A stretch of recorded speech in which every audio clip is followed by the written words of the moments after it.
This episode is brought to you by Thorn, and I have some incredible news for any of you that are in the military, first responder, or medical professions.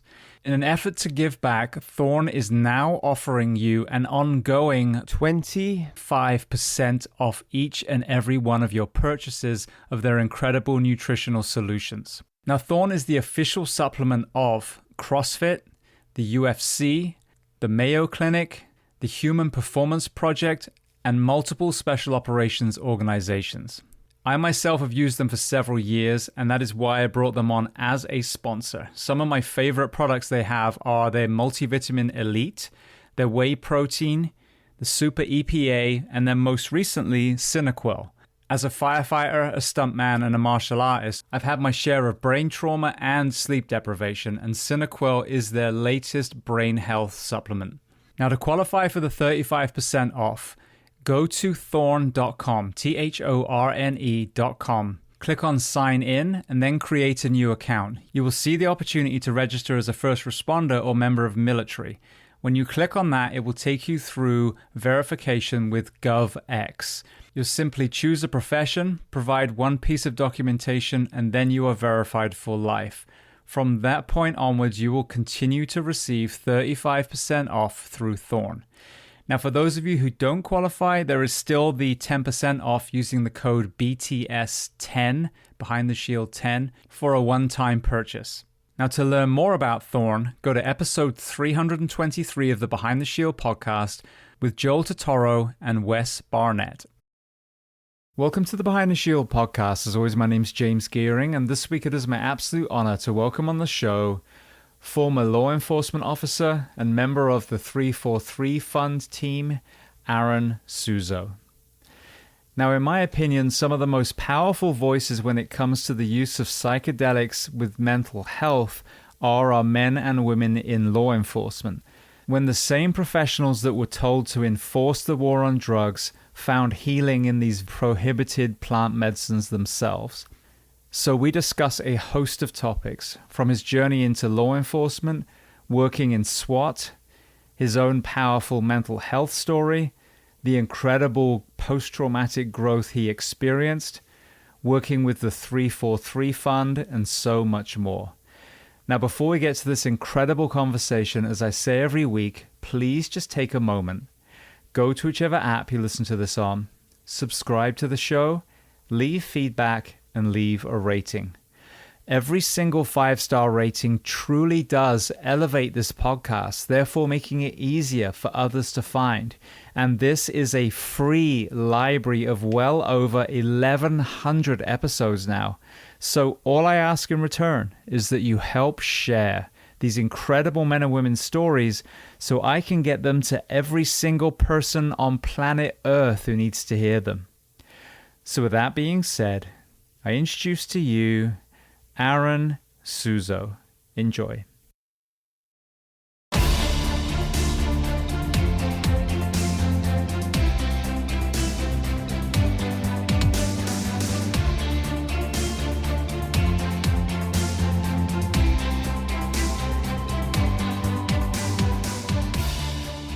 Well, Aaron, I want to start by saying two things. Firstly, thank you to Angela, our mutual friend, for making this connection. And secondly, I want to welcome you onto the Behind the Shield podcast today.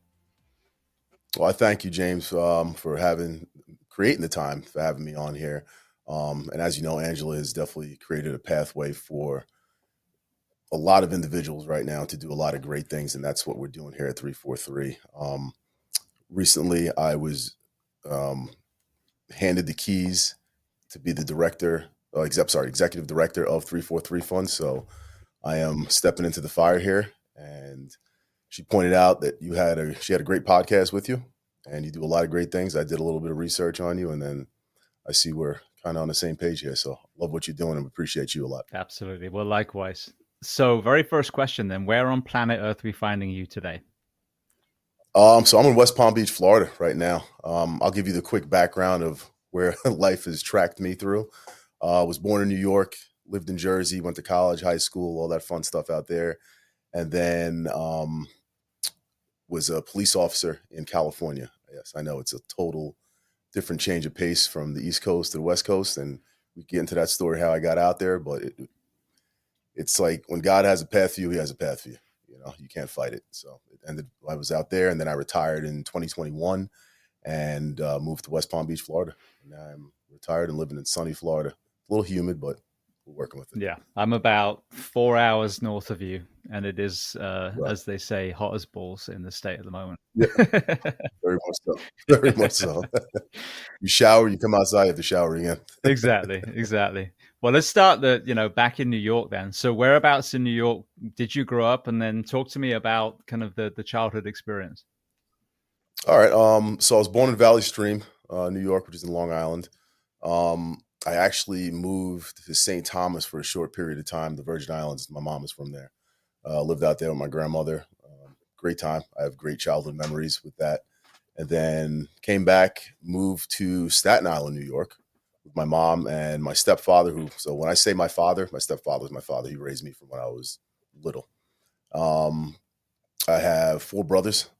So we lived in Staten Island for a little bit. Then moved from Staten Island when I was in middle school, so 6th grade, to Old Bridge, New Jersey. And that's where I went to middle school, high school, college. I was in Jersey also. Did sports, did the track and field, baseball, soccer, football, wrestling, all the above when it came to that. And then I went to Monmouth University and played college football there for 4 years. And from there, I actually came down to Florida. I skipped that part. I actually came down to Florida after college and played some arena ball, a couple of years of arena football out here. Moved back to Jersey, was working for a little bit. I had my first child when I was 23, so I was young. And, we make some decisions when we're young sometimes. And then I was chasing my dream to become a police officer. So it was one of 2 things I was going to do, go to the military or be a police officer. And I always had this feeling and this knowing of my purpose in life was I was created to be a protector. And I'm not saying that in any way to sound more masculine. I just knew I had certain skill sets and certain things from a child that I felt it. Another thing that assisted me with those decisions were my uncle was NYPD, or except retired NYPD. And he used to come over all the time in his uniform. NYPD and LAPD, those are like the 2 highest of the high when it comes to police officers. You want to be part of those groups. And I used to remember just looking at him in his uniform, be like, all right, that's it. That's what I want to be. I know it. So I applied NYPD, Port Authority, Jersey State Police. And like I said, God always has a plan. And a lot of times you don't know what it is, but it's always working. And there was a job freeze or hiring freeze at the time. So I did all this applying, nothing. So at the time I was working at a gym, and one of my buddies told me, take a look at California, the West Coast, and see how much they get paid. I was like, all right, took a look over in the Bay Area. I was looking originally at San Jose PD, and immediately I saw 6 figures. And I said, yep, that's it. You got to get over there. Now, there's a part to it that I didn't add in, nor did I think about. We're going to get to that in a second. So I was like, all right, let me start the process. Went over there, started the process, and didn't realize the cost of living out there. Kind of evens itself out a little bit, if not takes away from everything when you get out there. But I went out to San Jose. I applied with San Jose PD. And while I was out there, I met a gentleman from Hayward Police Department from New York. And us Jersey guys and New Yorkers always have to hit it off somehow. And he asked me to go do a ride along. I was like, all right, I'm doing San Jose thing, but I'll do the ride along just to kind of take a look at what's going on out there. Did the ride along. From the first call, we were running hot. We were going to code 3 calls, and I was like, this is my speed of life. This is definitely my speed of life. This is what it's all about here. So I ended up telling him, I'm already committed to San Jose, but if anything goes south or for whatever reason doesn't go through, which in my head, I was like, there's nothing that can go wrong at this point. I'll reach out to you. Like I said, God always has a plan, and he's always putting you in the right place at the right time. So some things happened with San Jose that was unforeseen in my eyes. And I made a phone call to a gentleman over at Hayward. And next thing I know, I'm in the academy with Hayward Police Department. So ended up working in Hayward. Went to Alameda County Police Academy. Great group of people out there. They do some great training. Was in the academy with some great people. And then when I graduated the academy, I came out hot. I think I was involved in my first shooting. It was like 3 or 4 months out of the academy. what they call, excuse my French when I say this, a quote unquote shit magnet. It was legitimately what I was. If it was going to happen, it was going to happen around me, and I was probably involved at some point. And yeah, I was involved and exposed to a whole lot. Everything that you hear about in the police world, I was involved in. And this is where it starts leading into where we get into the ibogaine talk, and why I associated with that is just because you say you want to get involved in a lot of this stuff, but you don't understand what comes along with this. You want to be the hero, you know. You want to be looked at as the guy that you could call on if you need a life saved, or you want to do the good things for the people in this world, but you don't understand the stresses that come along with it, the life lessons that come along with it, and I mean, just the chaos that you see on a daily basis in this first responder world.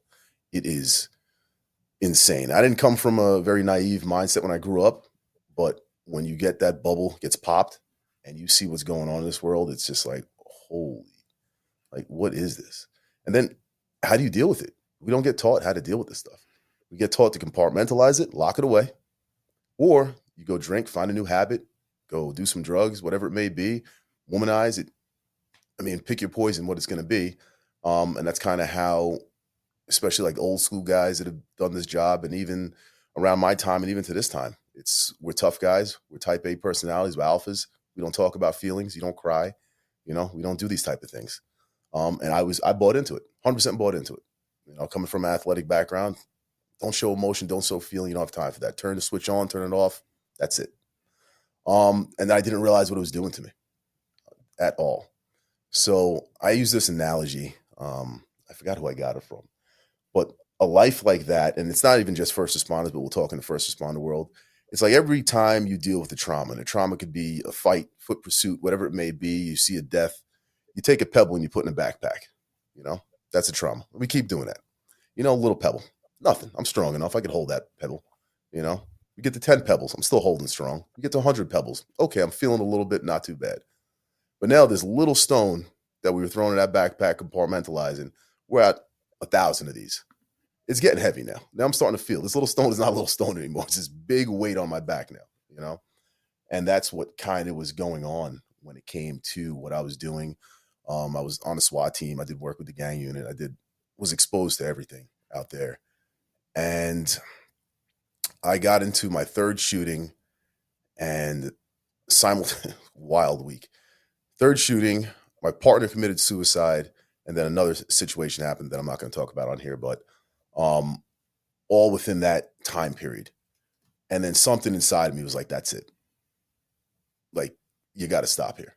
You know, my body was talking to me before that. And as normal, we ignore these things. You know, we have certain pains and certain things. I'm like, no, I'm good. We don't need to listen to it. I got it. Let's just think about something else. Let's rub some dirt on it and keep it moving. And something hit me hard that day. And it was like, you're done. Like, you can't do this anymore. And I was fighting it. It's bad. My ego was fighting that. Whatever it was, I was trying to find ways around it. So I took the procedures to go talk to certain people with what I needed to do, and COVID hit. So now we're locked away. So I'm not working.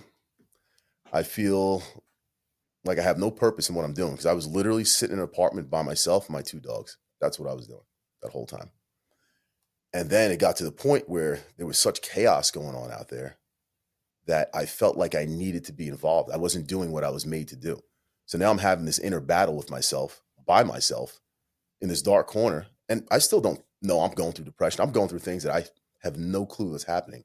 But I'm going through it, and I'm doing it in a dark room by myself. I would literally sit with my vest, because I was still on. I had my tac vest, my radio, and I had my rifle.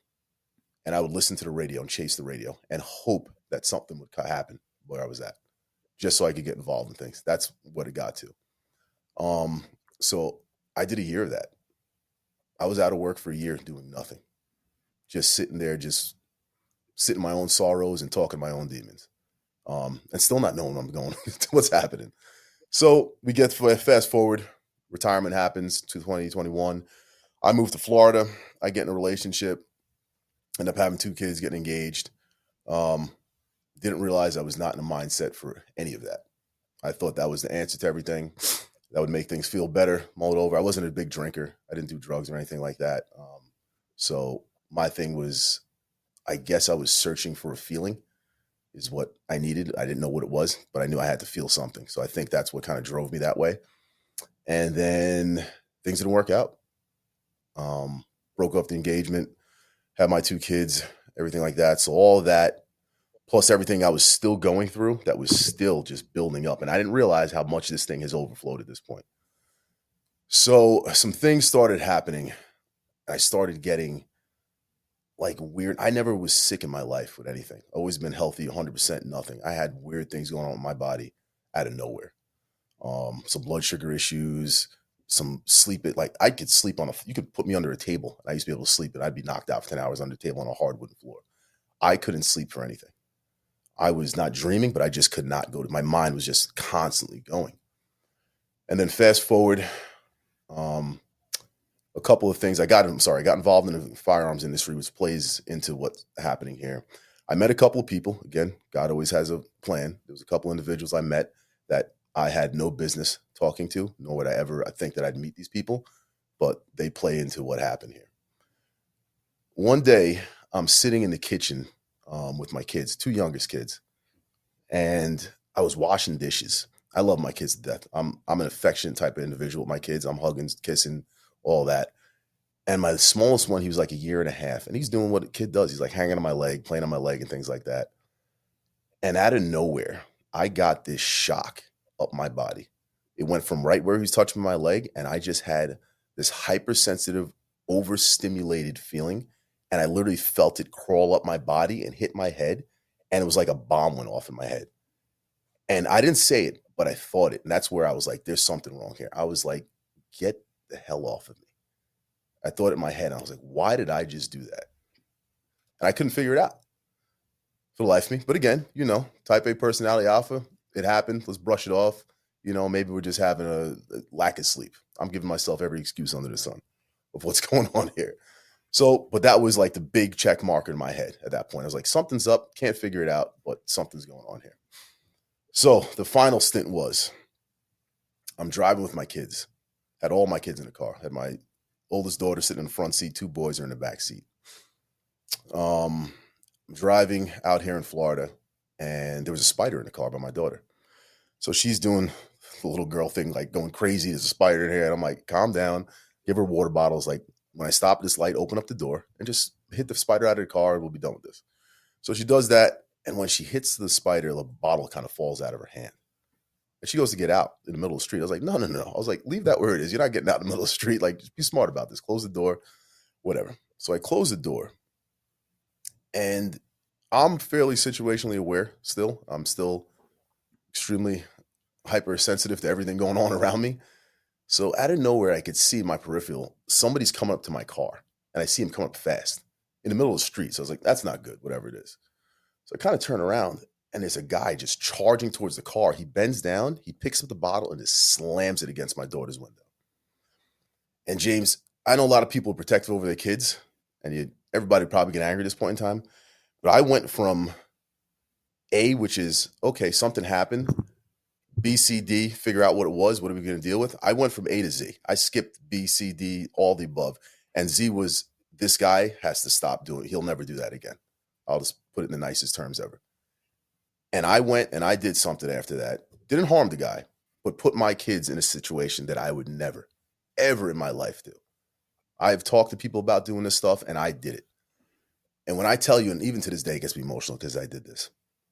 When I did it, I kind of blacked out and forgot my kids were there. And I'm dealing with this guy. And then I remember coming through this whole thing and seeing my kids looking at me. And the look they had on their face for whatever I was saying to this guy or how I was reacting, that was enough for me.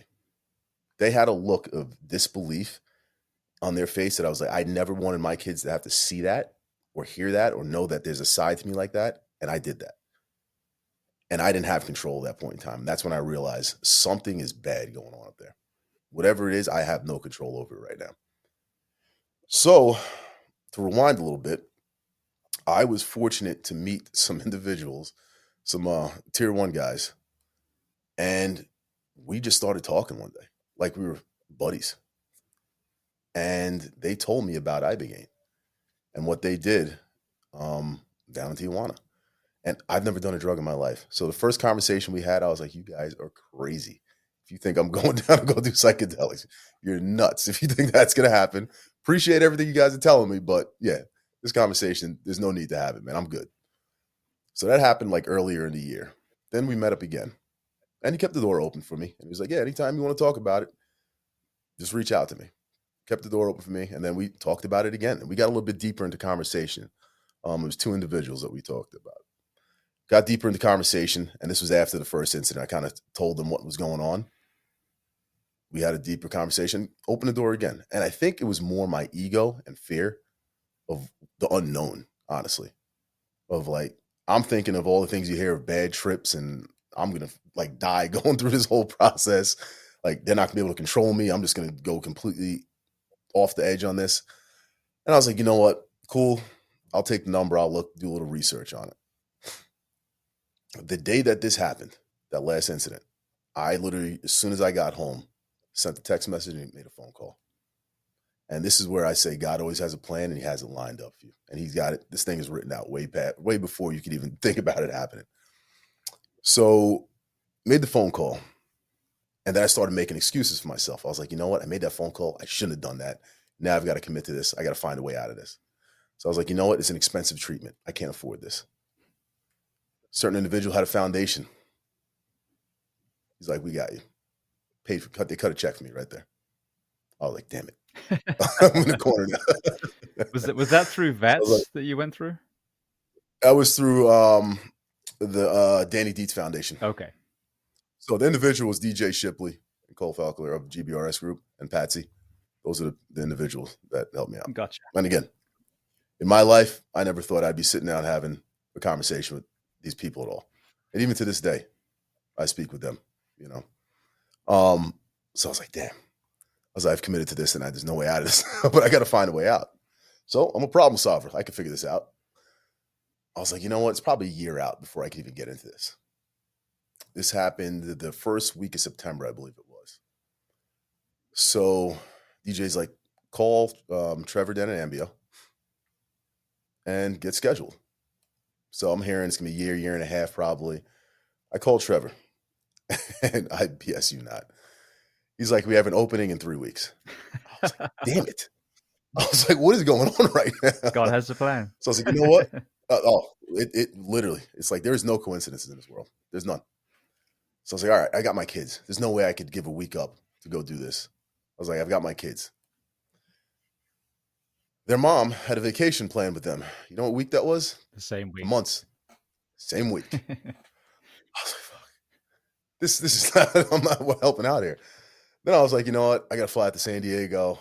I was like, yeah, I can't make it out there. I got to find a way to cancel it still. I had enough freaking flyer miles to go there and back several times. I was like, yeah, there's nothing I could do about this at this point.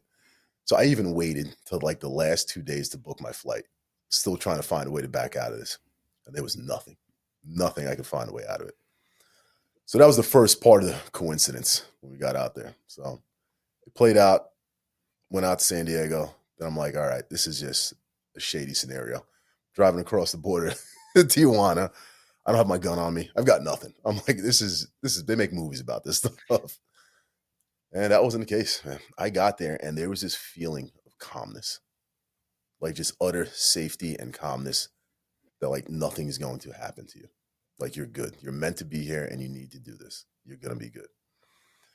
So went down, got in a van with several strangers. I was just like, this is getting better. Liam Neeson warned you against this. Oh yeah. I told you, they make movies about this type of stuff.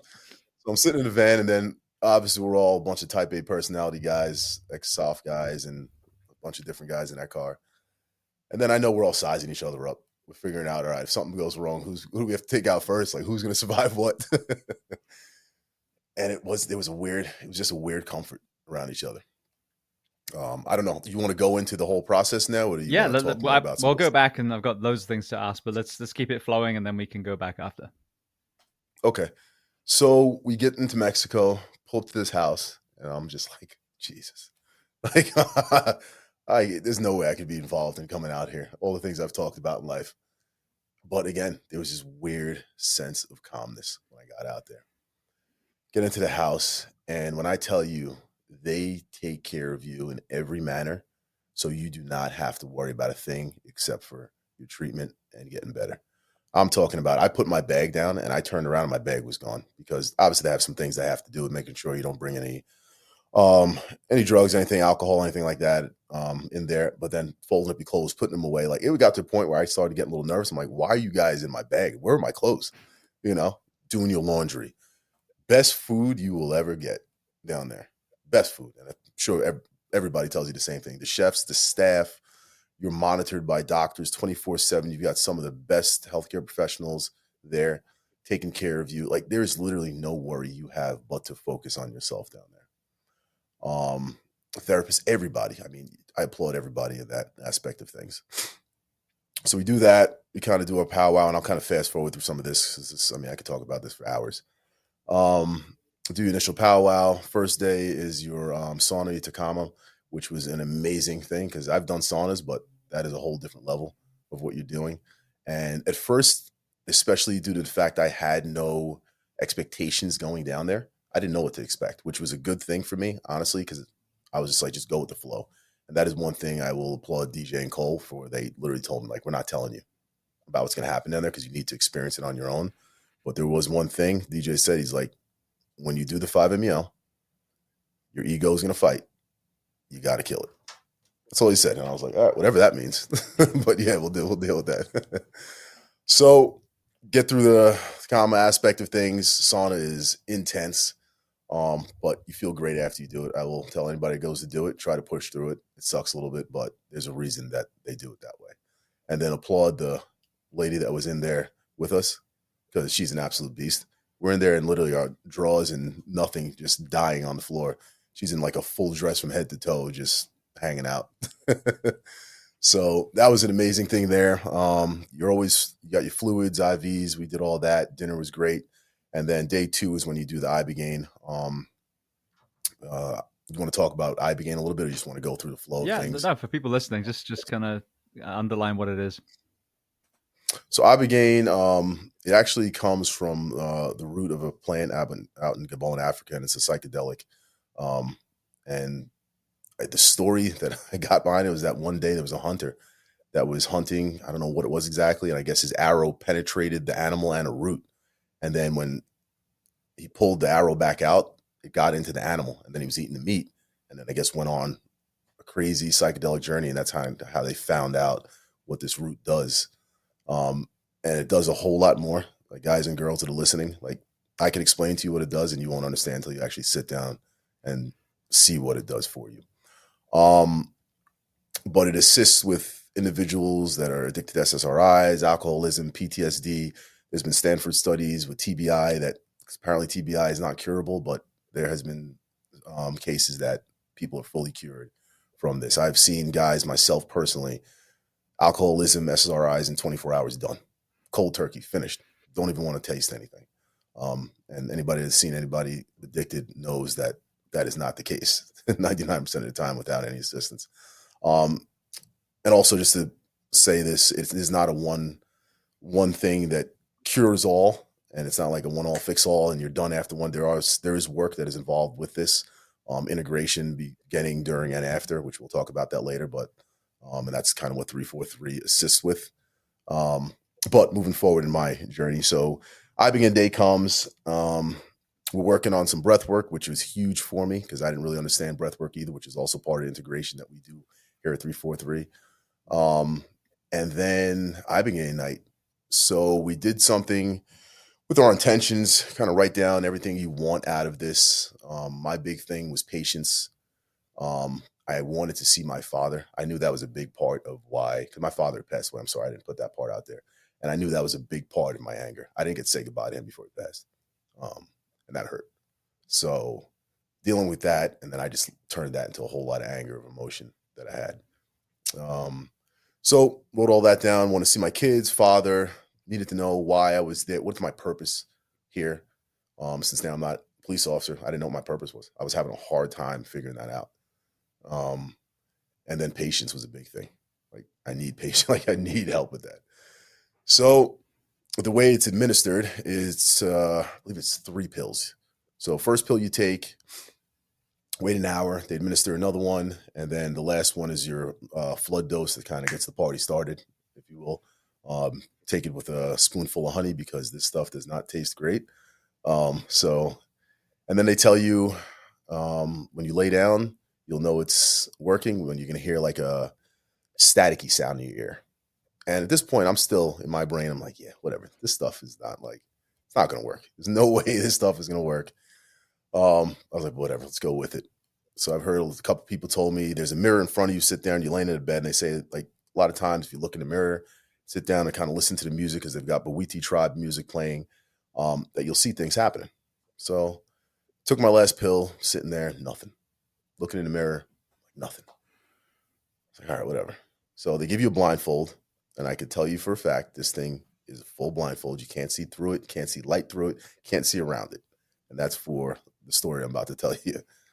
So I was like, let me put this blindfold on. I'm going to lay down, whatever. Lay down, nothing. Kind of pass out. Go to sleep. And I'm like, how am I going to sleep now? I'm hearing other guys snoring. And I'm like, wow. All right, wake up. Nothing still. Guy next to me is throwing up. So this guy purging. And that's another thing too. You will purge. 80% of people will purge. 80% of people will see visions, but 20% of people won't purge. 20% of people won't see visions. I hate throwing up. I was praying that I was 20% of those people that didn't throw up. I actually was fortunate. I didn't puke. Got close, but didn't throw up. So I'm hearing this guy next to me throw up. And at this point, I'm like, oh my God, I'm going to puke if I keep listening to this. So I'm trying to fight it off. And at the same time, I'm looking down at my chest and I see this meter on my chest. Legit, like almost like you see with the sound meter on the screen. And I'm looking at it. And every time I'd get sick and feel like throw up coming up, I'd watch it go from green. And when it hit like mid chest, that's like the red area, I'd see it hit mid chest area and I'd start breathing. When I'd breathe, I'd be able to control myself, calm down and work it through. I was like, all right, that's working. Mind you, I didn't really think it through. I'm looking at a meter and I'm watching throw up go up and down inside of my stomach. Didn't think about that at the time, but I was like, all right, whatever. It's working out. So I kind of pass out again. And then I go through this stage and they say the medicine works off of vibration and the music. And there was this song playing and the beat was and I heard right before this happened, this crazy static in my ear. And I was like, okay, I see what they're talking about now. Then it went from like a crazy static to just like a socket was just blowing up in my ear. And I could hear like this electricity going off in my brain. And I was like, okay, we're about to get into this. Whatever's happening is about to happen now. And then I just started vibrating to the music. Like my body was legitimately vibrating to the music. And through all of this, as crazy as it may sound, I was never really nervous.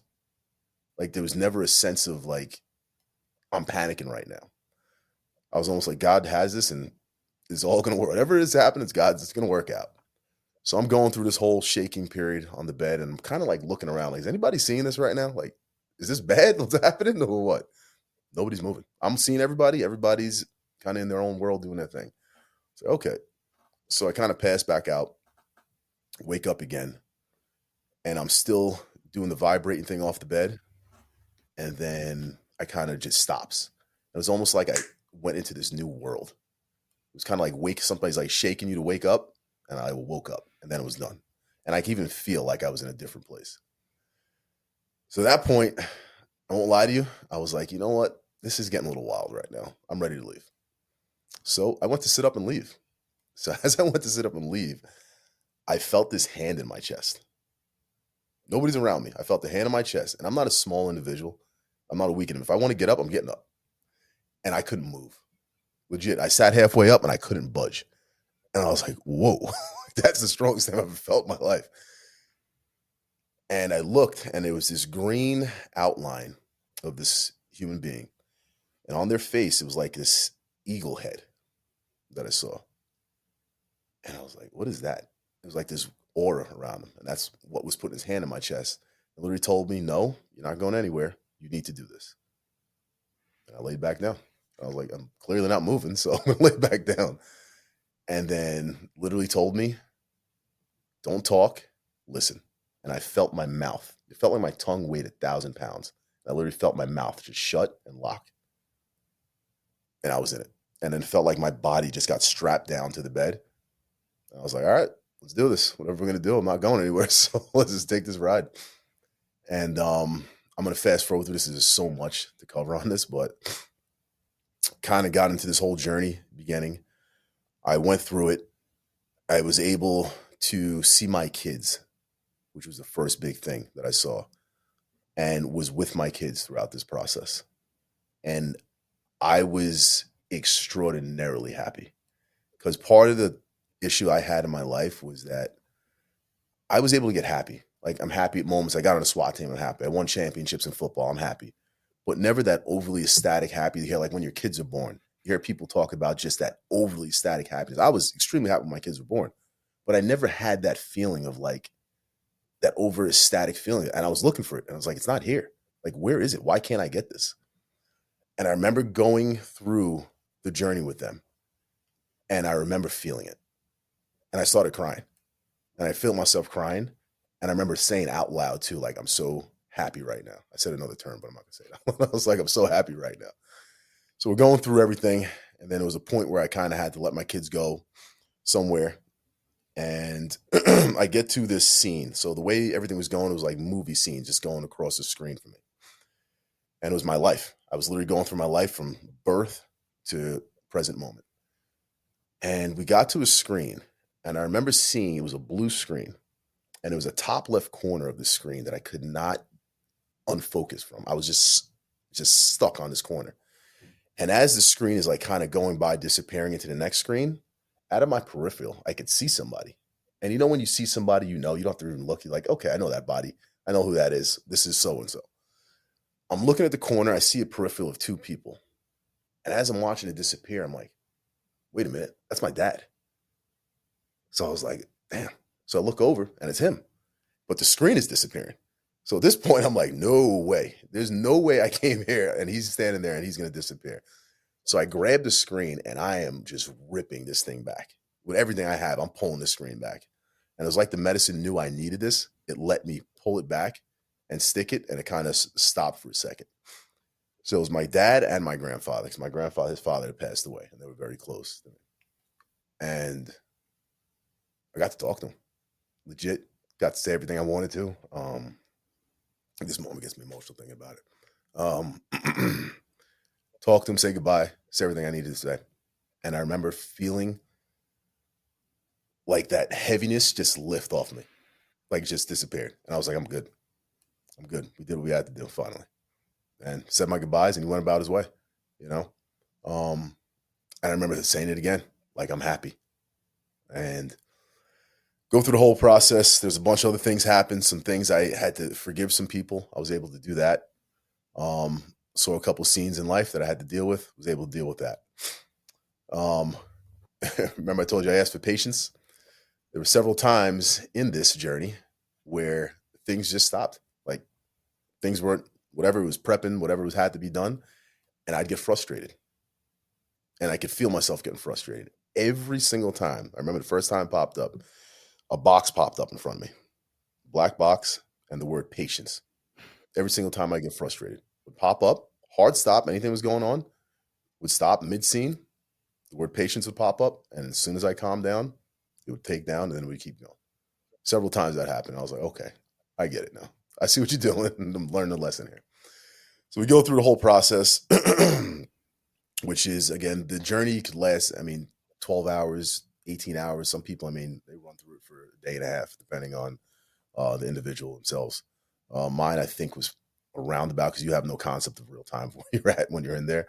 I think I was about 12, 13 hours I went through this. And then I get to the end. And in the end, I remember asking, I was like, I got everything else I needed that I asked for, but purpose, what is my purpose here? Big movie screen popped up, and the word gentle was there. I remember thinking, like, what does that mean? Gentle? Like, what are we talking about here? And it just kept flashing, gentle.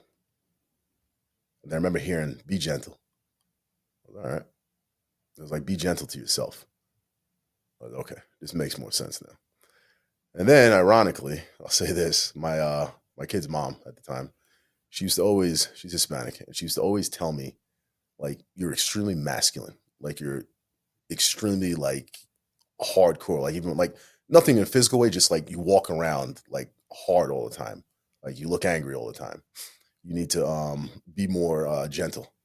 But she used to say it in Spanish, and she used to call me. I always forget what she used to call me in Spanish.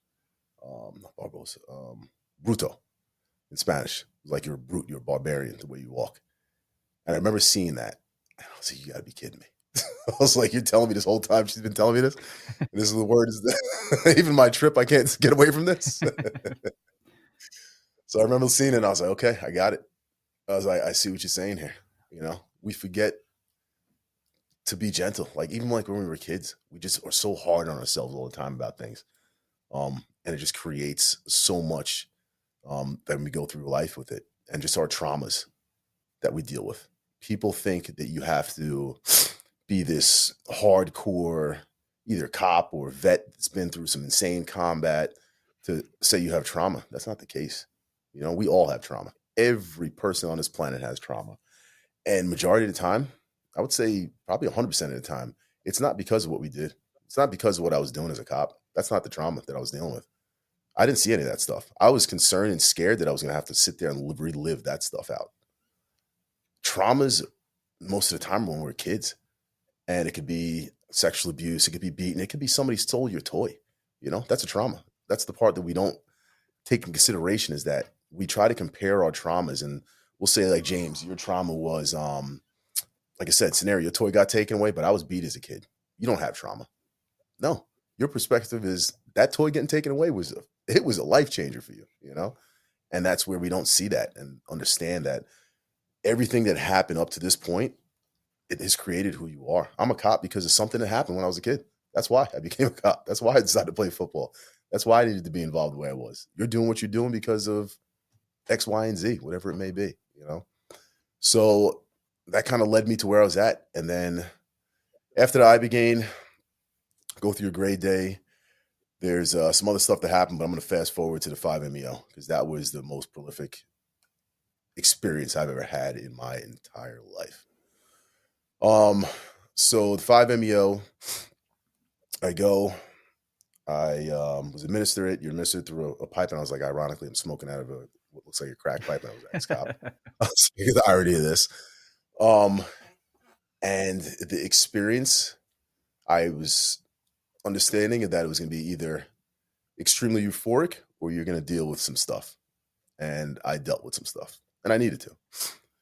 So I went into a battle with my ego like no other. Hardest battle that I've ever been in my life. I dealt with it that day. And then I went through the ride. And when I came out on the other end, I was 180 degrees different of a person. I let out at the end of that experience every emotion, every feeling, every cry that I ever held back and locked away just spewed out of me. I couldn't stop it. I legitimately cried for like 15 minutes straight. Anybody knows me, you probably have never seen me cry in my life. I legit cried, made up for every second that I've missed out on crying in life in that moment. But after that, it was like there was a release of a valve that was just getting ready to explode. That was like no other. I could see clearer. I could hear, sounds just sounded better. I can't explain it to people other than if you've done it, you'll know exactly what I'm talking about. If everybody in the world did this simultaneously, no issues in this world. You could have kicked my dog down the stairs in front of me. I would have been like, oh, whatever, let me go down there and pick him up. It was legitimately that great of a feeling. And even to this day, it has put me in a mindset where, like I told you in the beginning, I went from A to Z without going B, C, D. And to this point, to this day, it's like, A, okay, this is where we're at. B, do I even need to go to C at this point? Like, screw it. I'm done here. Like, I'm done. Like, that's it. 2 + 2 is 5. It's 5, whatever. That's what you believe. That's what you believe. Good story. Cool. My day has not changed because of that situation. And it has helped me out through life in so many different ways, for my kids, any relationships, people I talk to, just being more open-minded, treating people with more grace, having more of an understanding for people's battles and daily just traumas they deal with, even just raising my kids, man. Just things where I'd be like, so uptight with them before, like, don't do that, don't do this, stay here. But it's like, what are we doing here? Like, you're working yourself up more than anything. Just enjoy the moment, just being more present in the moment is put me in that position. And then after this whole experience, it was like doors were opening at this point. So I started going down this path where I was meeting more people now, people that out of nowhere, we'd start having conversations, and all of a sudden we're talking about ibogaine and the same thing they did. And I'm like, how many people know about this stuff? How many people don't know about this stuff?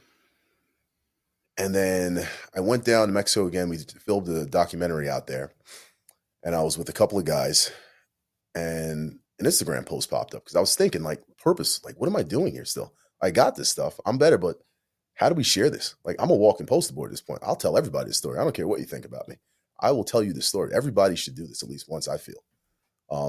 Especially just because we deal with so much trauma on a daily basis, and we just compartmentalize, don't know how to be emotionally mature about things is another big part, or just battles that we're dealing with on a regular basis as first responders. And then a lot of times it ends with, we see what the suicide rate is. That's how it ends. I was like, what else can I do? And I was speaking to a vet down there. And all of a sudden, it's like our phones are always listening to us. I'm on my Instagram feed and 343 pops up. I'm like, what is this? Reading through it. What happened with 343, how it was created, what Angela did, who Angela was, who Casey was. And something told me, I was like, I need to reach out. So I need to reach out and see what I can do in this world of first responders. That's my thing. I'm not a vet, so I can't really touch too much on that. I was like, in the first responder world, I know this is needed. I've talked to and dealt with way too many guys that need this and don't have any route out other than a bottle or, like I stated before, other things. Reached out, immediately responded, which I was like, okay, that was fast. We had a meeting. We sat down and talked, spoke with Angela, some of the people behind the scenes, and we figured out that it's time. It's time to get out there and speak to the people. Let them know what's going on, what ibogaine is, what first responders are dealing with on a regular basis. Understandably so or not. Talk to the first responders. Let the tough guys and tough girls know it's okay. Like, there are other people out here dealing with it. Because that's a problem I had too. It's like, nobody's dealing with this stuff. What you dealing with? Stop being a little girl. Stop doing all that stuff. But people are all dealing with it. And that is, in short, what we do. But the bigger picture, 343, it's a nonprofit, and we involve ourselves with assisting first responders and their families being able to attain the treatment for PTSD, utilizing ibogaine, any sort of SSRI addiction, alcoholism, TBI, so on and so forth, providing grants for the service through our nonprofit.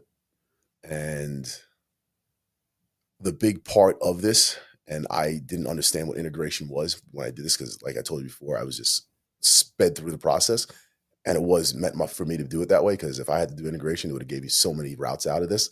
But the integration part of it is huge.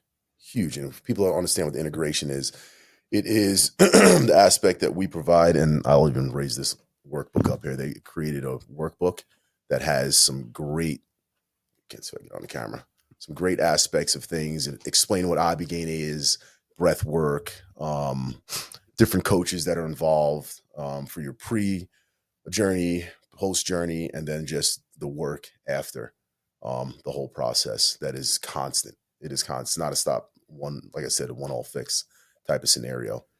That is one big thing, being the premier provider for these services for first responders and their families, that I think 343 does like no other.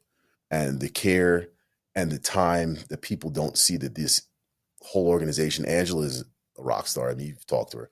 The stuff that she talked about, it's not half of it. It doesn't scratch the surface of what she's doing on a daily basis here. And I don't know how she does it, honestly, because I wouldn't be able to do it physically for the amount of hours and time she puts into this to care for people in the manner she does. And then just the coaches, integration coaches, your breathwork coaches, admin things. I'll shout out Jill for the stuff she does, because that woman is a rock star.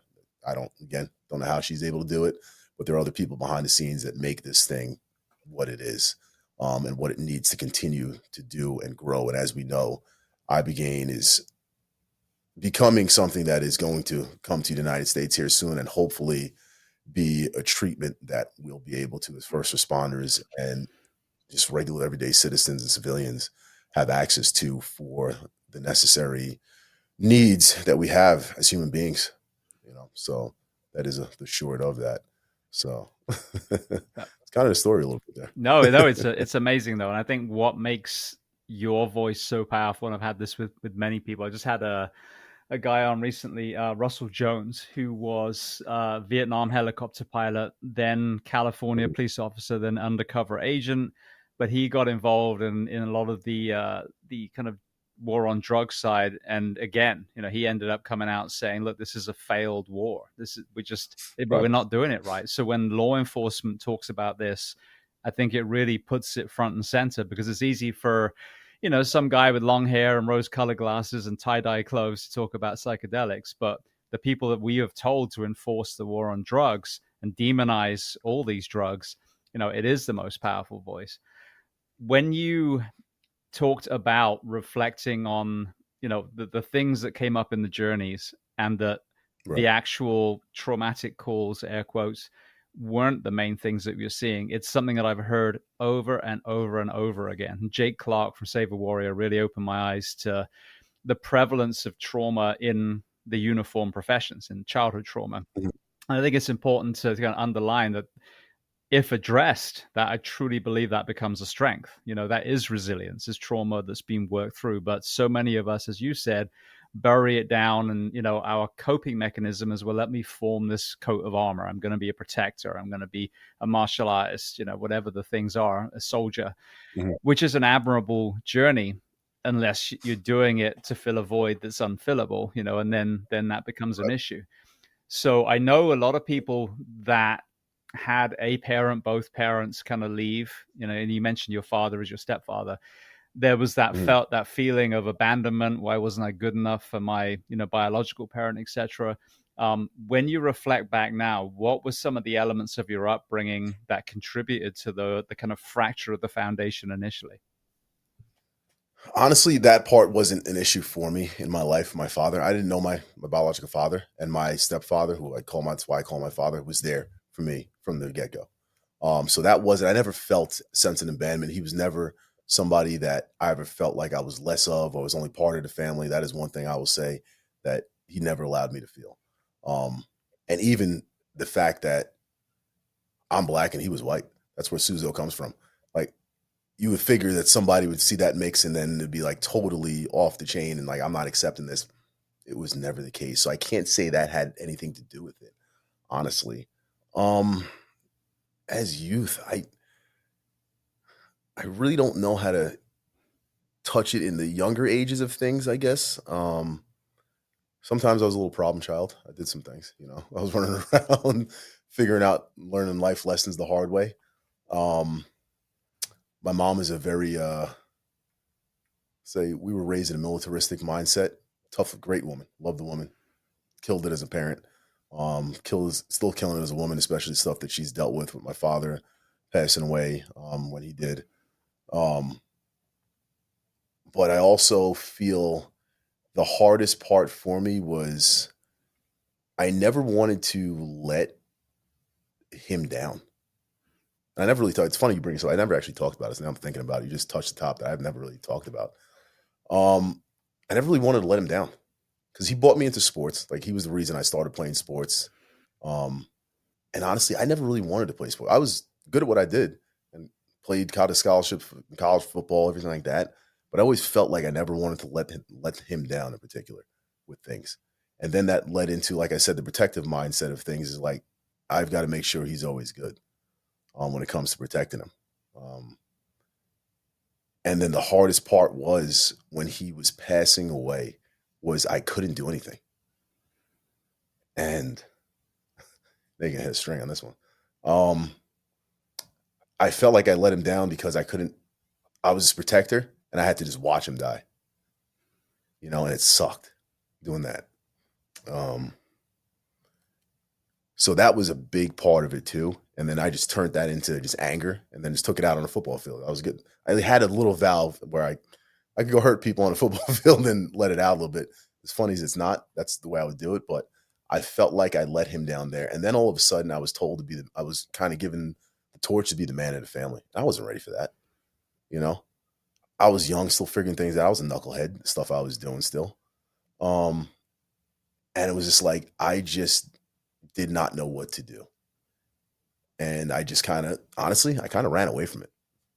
I ran away from it. And I went and I did other things. And I kept trying to find things to do other than that, just to keep me away from, I guess, the accountability aspect of things. And then when my grandfather passed away, that was another big part. And that's why I felt like I needed to say goodbye to them, because when my grandfather passed away, and he was another huge supporter of me, like this guy, to the day he was like dying, would go to all my sport events. Like, had no business being out in the cold at a football game, but tell him he's not going out there. Good luck. And when he was passing away and he was dying, he asked to be home. And everybody's telling him, no, he's got to be the doctor. And they didn't tell me this. And I don't hold this against my family at all, but it hurt. He asked to find me, because I think I was out of state at the time, get Aaron over here to pick me up and bring me back home. And I remember when I heard it, because I heard it after he passed away, I was thinking in my head, like, why wouldn't you tell me that? And I was like, I know why you wouldn't tell me that, because, I'd go in there, I'd pick him up, and I'd walk him through Staten Island and bring him home, just so he could sit down and be comfortable. And yeah, I think that had a lot to do with it. And then having my younger brothers too, like, just, I'm supposed to be a role model for these guys and protecting them, protecting my mom. And it's like, I'm this protector, but I'm not doing it, So I was just beating myself up for that. Yeah, honestly, my childhood wasn't bad. I can't really say that there was anything. I mean, the normal stuff, I messed up, got a whooping for things, but 99.9% of those whoopings I deserved. Other than that, I remember when I lived in New York, there's a vivid memory of being involved. There was a shootout outside of a laundromat. I don't think my mom even remembers that I remember this. I vividly remember a shootout happening outside a laundromat. And I remember not being scared. I remember her pushing me under like a dryer, or like under the little folding area. And I remember wanting to get out from under there to go see what was going on out there. And I remember wanting to go towards what was happening and not wanting to hide. And those little things, like I said, it was the small things throughout my childhood that led up to that. And that was, I think, a big one, because I vividly remember the laundromat. I remember hearing the gunshots, and I remember that stuff. And yeah, hopefully that answers your question a little bit. Kind of. No, it does. It does. I think one of the worst conversations when it comes to our professions and mental health is, well, you had those officer involved shootings. I had that decapitated 3-year-old, whatever the thing is. And more often than not, yeah, of course, was that traumatic? Absolutely. But if we're not looking at, it doesn't matter whether it was childhood or 25 years, but before you put the uniform on, what were the things? Because each of those that you've talked about, they are large T, they are traumas. And again, if left unaddressed, and especially with my career, 14 years in the fire service, I didn't have a single cardiac arrest save, which is unheard of. People normally save at least one, you know what I mean? So you're groomed where you're told if you do A, B, and C, then the result is D. Like, this person will then, come to the station a week later and bring a cake and they'll be in the paper. And no, none of that. Like they all died, all of them, every single one. So again, that inability to save can be crushing. And that's a stranger, not to mention, like you said, the guilt and shame, even though it's unwarranted, of not being able to save your loved one or your partner or your best friend or whoever it is. Yeah, it definitely, and I mean, apologize that you had to even deal with that. That was like, unfortunately, what you said was like my one nightmare. I can't deal with watching kids get hurt. I can't. I was blessed to never have to ever deal with something like that. There was one-offs where there was some things that happened, but that would have been automatic. I'm done here. Like, I'm not coming back from this one. So I feel for you on that one. I will tell you there was an incident, and it didn't pop up until after I retired, how much this affected me. we went to, and right before this happened, I was chasing some guy. I almost shot this guy on a bike. Guys running around a school zone with a gun. And so like running into my gun. And luckily my finger wasn't on the trigger of that gun because it would have went off. Rightfully so, but it is what it is. So right after that, I go from that call to a shots fired call in a house. And in Hayward, California, that's not unheard of guns going off all the time out there. So then we got another call. Ladies calling said that some of her son is shot in the house. Me and my partner get there first, go in the house, hook a left, middle-aged, kid's probably like 24, 25-year-old kid, 38, still smoking out of his mouth, exit wound at the top of his head. He's clear. He's doing his last breaths. You clearly know that he's about to go. We search the house, make sure it was exactly what we think it is. It is. So luckily, you guys, the fire guys, get there because that saves us a lot of trauma ourselves, honestly. God bless you guys. I know we give each other a lot of crap, but God bless you guys when you get there and we can back out and let you do your thing. They go in there to do their thing. You clearly know that he's 10-10. He's gone. But you got to, in a sense, lie to the family. And that's where it starts. Like, you got to turn off that emotion switch and you just got to start working. So I grabbed the lady, black lady, pull her out. Son is a white mixed kid. And it's going to be relevant why I said that in a second. I kind of pull her to the side outside, put her on the other side of the car because I know it's about to happen. And if anybody has ever had the unfortunate experience of holding a mother away from their child in a situation like that, it is probably one of the hardest things you'll ever do in your life. I'm not a weak individual. I was bear hugging this lady as hard as I can, and she was getting out of my grip. Wasn't a big lady, and she was getting at, like, I was to the point, I'm gonna have to break her ribs to keep her here, because I'm trying to let paramedics get him out of there, because I don't want her to see him like that, and she's just losing it. So as I'm holding her on the other side of the car, trying to keep her facing me away from it, guy pulls up in the truck. It's a white guy, so he comes up, and you can clearly see he's the father. So he's asking questions like, "I need you over here right now."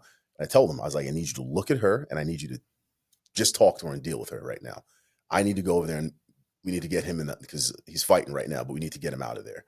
And at this point, I know in my head, I'm like, I'm lying to these people. This kid is gone. Like, he's not coming back from this.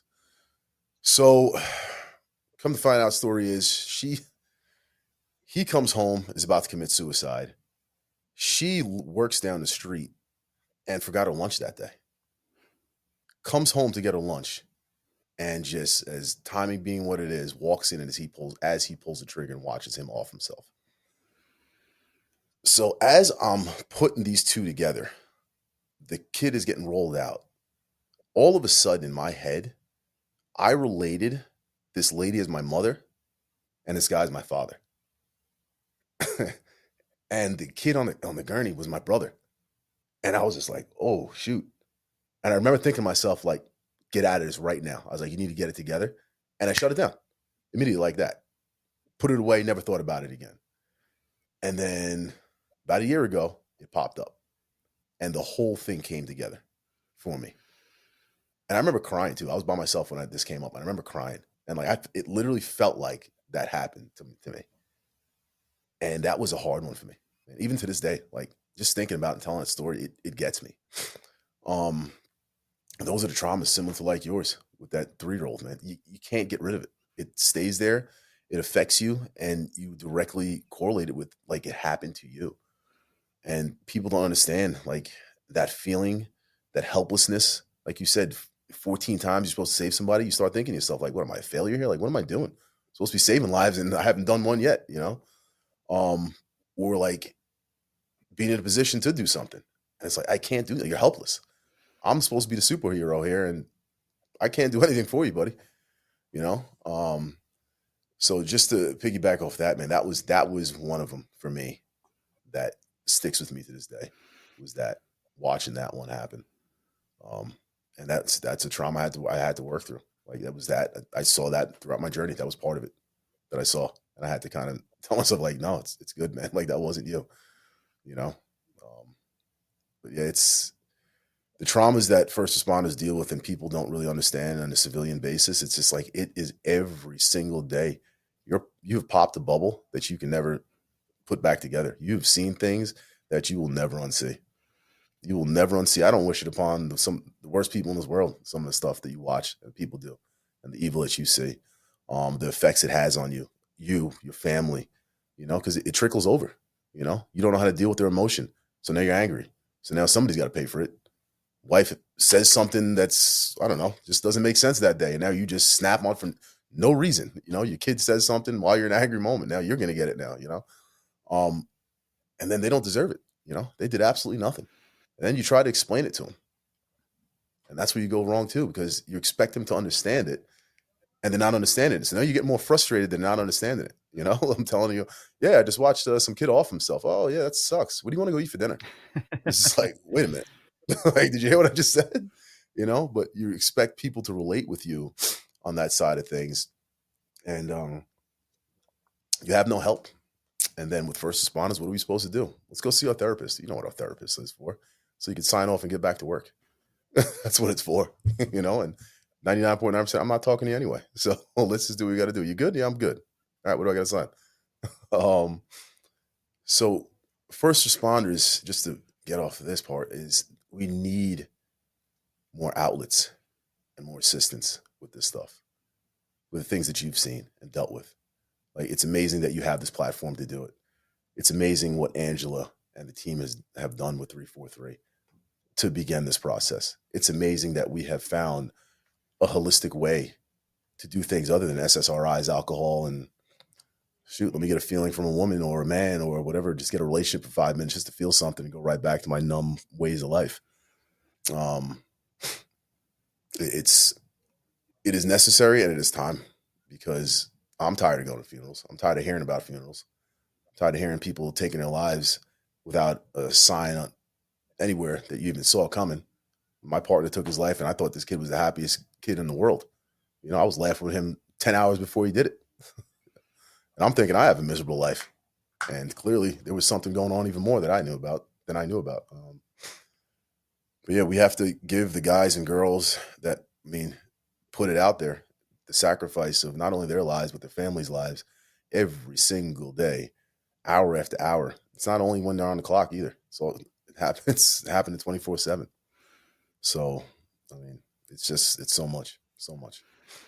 You mentioned about, coming back and snapping at the kids. And obviously that was a pivotal moment in your story as well.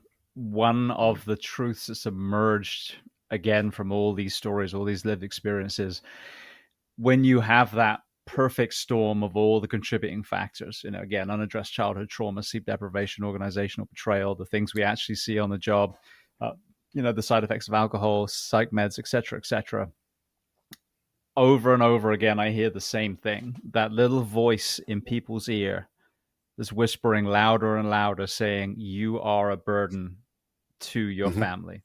And they would be better off if you just weren't here. That would fix everything. Makes no sense to a healthy mind. But when your entire reality has been distorted, it makes perfect sense. And then you add the fact that you've got a person who swore to die for a complete stranger in your profession, has the means of suicide strapped to their waist. Right. Now what we used to call cowardly and selfish, in that distorted moment, I would argue was courageous and selfless. It was wrong. It was a distorted perception, but it was at that moment that person's like, I'm the problem. Let me just remove myself. Did you have any element of that voice whispering in your ear? So I didn't have it in a suicidal ideology of me taking my life. I never had those ideologies. I had it in the aspect I was chasing a dragon. I would put myself in scenarios where I wanted the most insane, chaotic scene. I wanted that active shooter. I wanted that, and I wanted to be in the middle of it. I wanted to go out on my shield in the most insane shootout ever. I would get into situations that I would purposely put people. It wasn't out of any sort of illegal activity I was doing, but I knew what potentially could happen, and I was going to make sure I was involved in that aspect.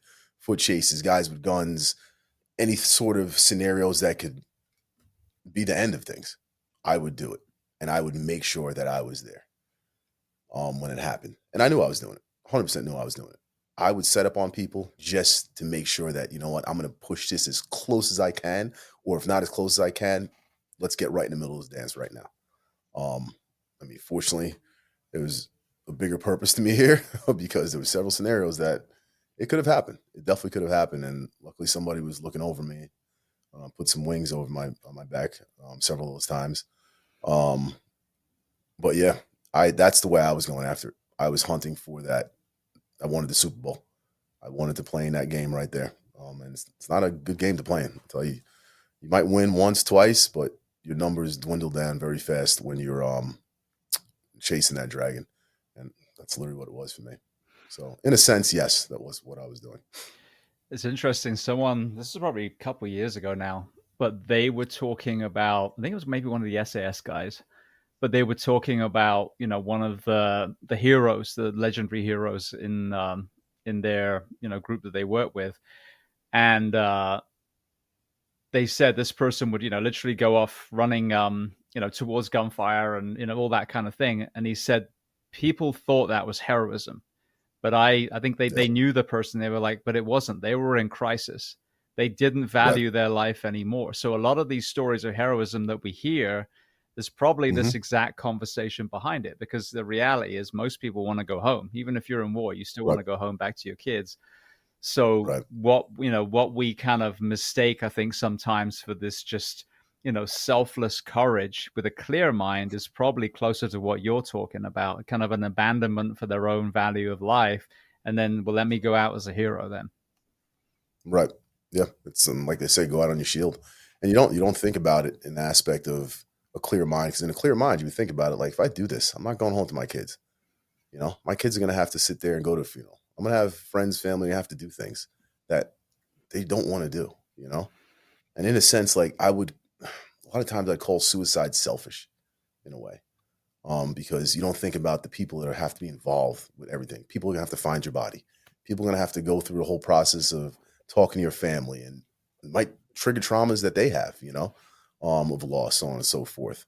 But when you do, like, put it the way you just put it, it's almost the same thing in a sense, you put yourself in that scenario, you go out, you'll have a hurrah and an applaud, but technically you kind of just abandoned your family and everybody else by putting yourself in a situation. Now, don't get me wrong. There are situations sometimes that, we have to go do what we have to go do. Active shooters, it kind of sucks, but there are days where it's like, all right, this may be it, but I have to go stop this guy. There's a bigger purpose to this when it comes to these things. But I could say there was a point where I was actively looking for that aspect of it. And like I said, luckily something went in my head and a voice was talking to me and said, that's enough. Like, you're done here. I ignored it several times. I had it several times happen. I was like, I'm good. We don't need that. Nope, I'm good. And the last one, I was like, no, that's it, man. I'm not good. Done it. You've done enough. Don't get me wrong. There's days where I'd look back sometimes and I miss the teams. I miss the team aspect of things. And that is another part, especially coming from this line of work and then the team aspect of things, SWAT, and, working with other guys. And you'll hear a lot of guys that are on the teams in military that say the same thing. You just miss that camaraderie. You get into a regular civilian job and you're like, what do you guys do here? Like, you get paid great. You sit at a desk in an office, but it's like, some days I'm just looking around at the walls and I'm like, okay, what are we doing? There's nobody there to talk to. But yeah, I definitely, I do agree with your comments about that. Well, even going back to the selfish comment, this is what was so revealing is, again, when you're on the outside looking in with a clear mind, it makes no sense whatsoever. Of course, you're passing all that pain and trauma onto your children, and it's that next domino has fallen. But I think this is the aha moment that I had, is when you listen to these people that were right there. And I had, so many that were about to, and something stopped them. And then quite a few that went through with it and they survived their attempt. And the moment that they jumped from the bridge, the moment they squeezed their trigger, there was this immediate return to reality and regret, which is so sad, because right before, is when everything pulls back together again. But in this distorted reality that I said, these people really believe that the solution to their family's pain is to take their own life. So this is where this selfish versus selfless act in that distorted mind. And I think it's a really powerful thing to hear from other people that are still here to tell us, because then I feel like it adds some compassion and empathy to the people that we've lost, because they weren't being selfish. They weren't cowards. They weren't, well, screw my family, I'm out of here. It's the opposite. Right. I'm going to save my family by removing myself. And it makes no sense. But then neither does coming back from combat, or coming, back from years in the fire service or law enforcement, where you were every day actively trying not to die and then dying by your own hands. So I think this is a really important point for people to hear, is if you have that voice in your ear telling you that you are a burden, that you are the problem, that is a huge red flag to immediately start looking for someone to talk to. Yeah, and there's that aspect of looking for somebody to talk to, but I think even as partners or friends or whoever we may be around other individuals, is talking to people. Sometimes people just want you to open up and say something. Like they're sitting there waiting for it. I want you to help me.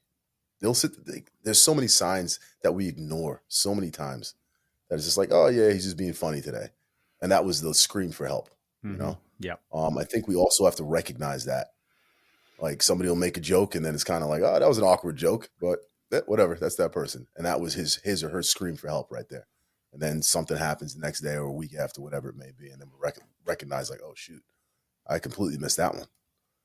So I think we also have to be cognizant of the fact that some people don't recognize it. Like myself, I didn't recognize this stuff. I didn't know what was going on. To me, I was strong, healthy, good to go, and there were several times I was crying out for help, and I didn't even know I was crying out for help, but somebody recognized it. Fortunately, somebody recognized it. There was a higher power up there also recognizing it. And I came across the right people, fortunately, that I could have that conversation with and feel safe having the conversation with. That's another big thing. Like, we don't want to talk to regular people. I say regular as an individual that haven't been involved in these types of scenarios, or open up, or be, big word, vulnerable.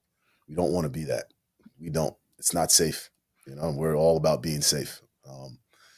So I think it's just understanding that, being able to be that person, even if it's a total stranger. Like these days, being involved with the 343 fund, actually being an individual who's gone through this whole process. I have talked to so many people, James, in this past 6 months about my experience, just telling my story. And they're like, I needed that.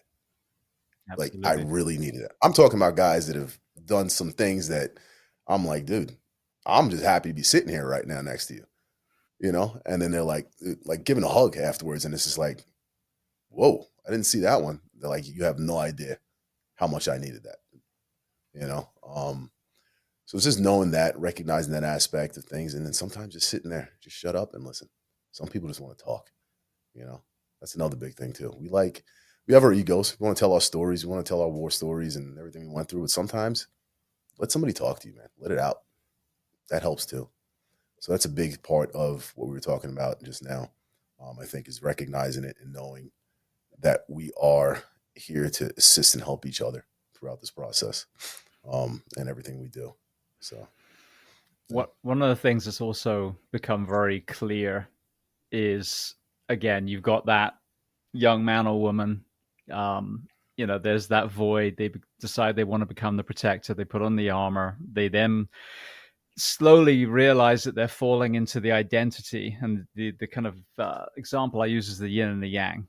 We go in with an equal part of both initially, and I would argue that is the case because I don't think let me rephrase that. Most people go into the first responder professions out of kindness, compassion, and empathy.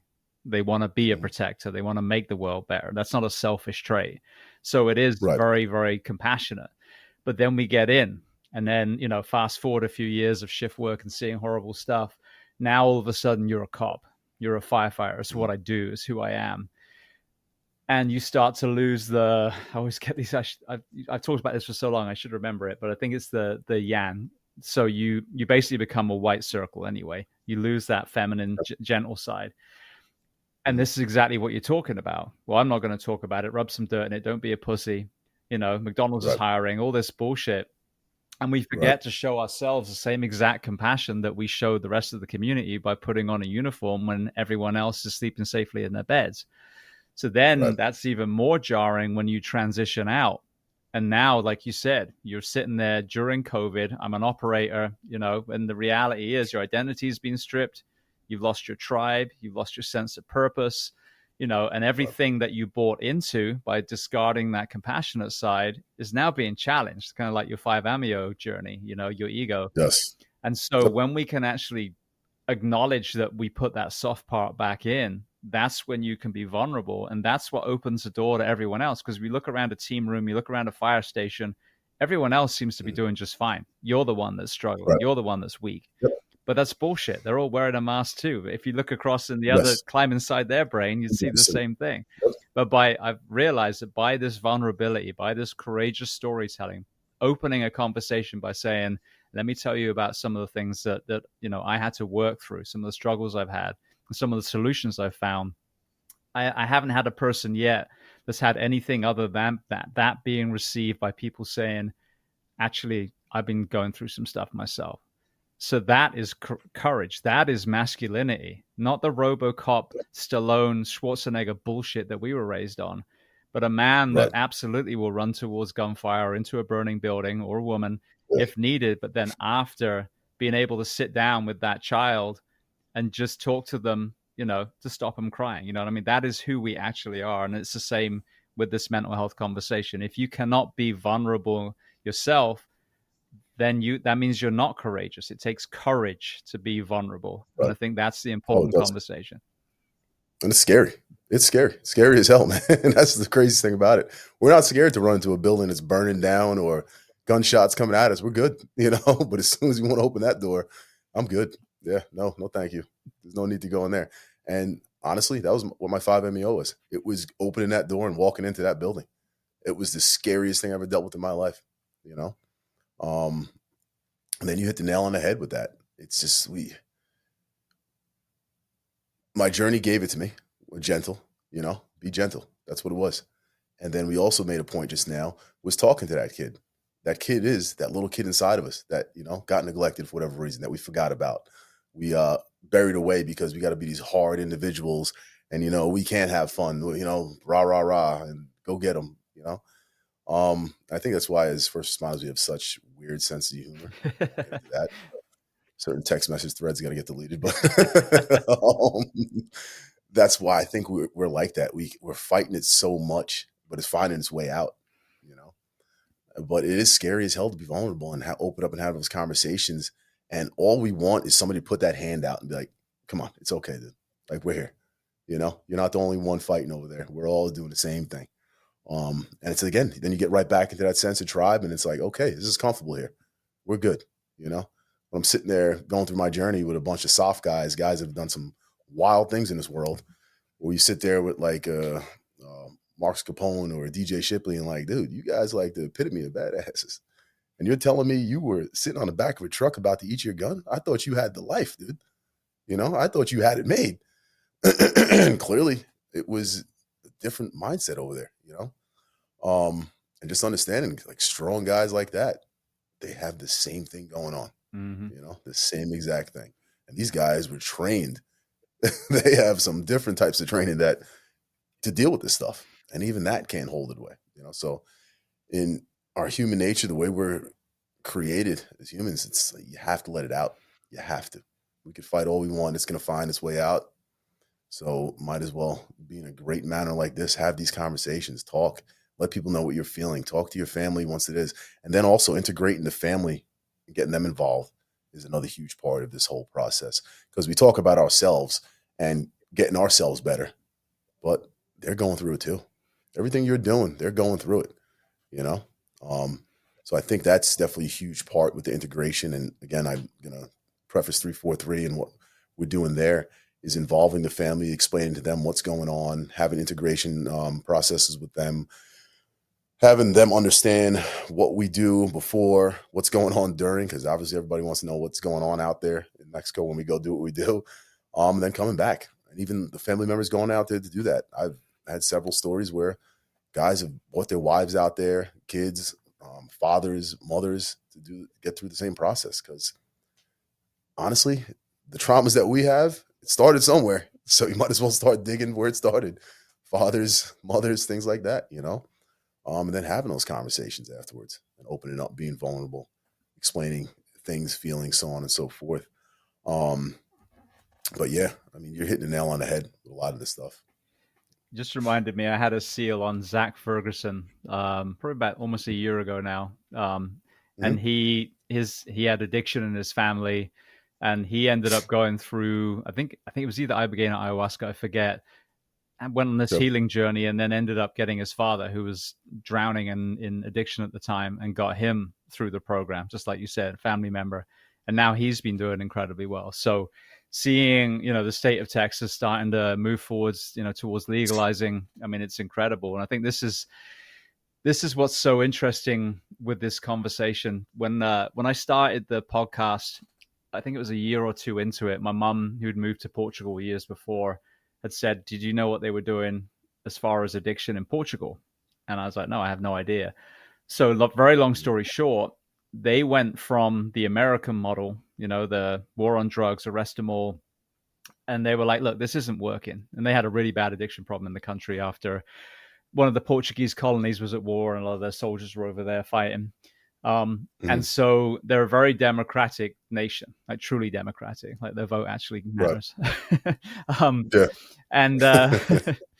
And so they put it to the country like, look, we're thinking of doing it differently. We're going to decriminalize addiction. Now we're still going to chase the smugglers. We're still going to chase the dealers, but we're going to not lock up addicts anymore. If you have, a user's amount, we're going to take all that money from the war on drugs and we put it into job creation, addiction counseling, mental health counseling, housing. And in less than 10 years, they went from one of the highest, addiction rates in, I never remember if it's Europe or the world, but to the lowest in less than 10 years. And so that was really the first thing that kind of got me realizing that prohibition was a complete disaster. Because when I take a step back and think about everything that I saw as a paramedic and a firefighter, the sex work, the homelessness, the overdoses, the gang membership, they all went back to drugs. To illicit drugs, illegal drugs. So we drove our addicts into the hands of the underworld. Then you now extrapolate to the problems in Colombia and Mexico and immigration issues are still all tied in. So you came from this world of law enforcement. You've had this powerful experience with the very drugs that were demonized by our, prohibition. Talk to me about, your philosophy on reframing what is, illegal in that world. And then, if you were king for a day, what would the system look like?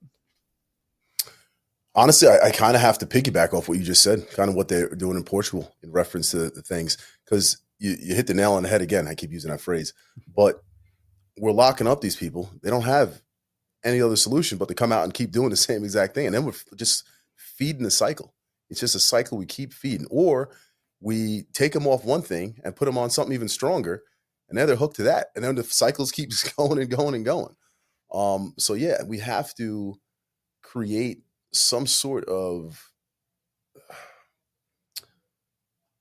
I don't know how to put this without getting too political, because I hate getting political about this, but there has to be some sort of path for them to work through the process. And obviously everybody's not going to work through it. It's not going to be a success for everybody. We understand that. But the housing aspect, I get it, but there's got to be stipulations to all this, because as we saw in the Bay Area in California, they gave them housing, they gave them money, but they also gave them drugs and ways to do it clean. And we saw what that did. That just melted into a whole mess out there. There's got to be consequences too. If you fall out of the program, I'm good with putting the program together, not charging people with felonies for this type of stuff, because a lot of it comes from mental illness and traumas and things like that. And a lot of they can't help. They really can't help it. It's not people's fault. 99% of people in this world are good people. We just do stupid things, or we have traumas, or we have mental health issues. That's what it is. There's 1% that, yes, we need to deal with them in a certain way.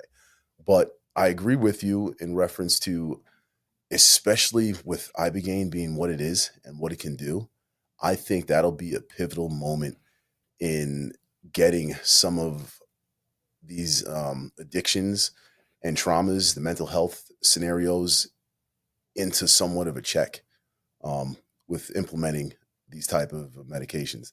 Now, it's going to get political in a second here.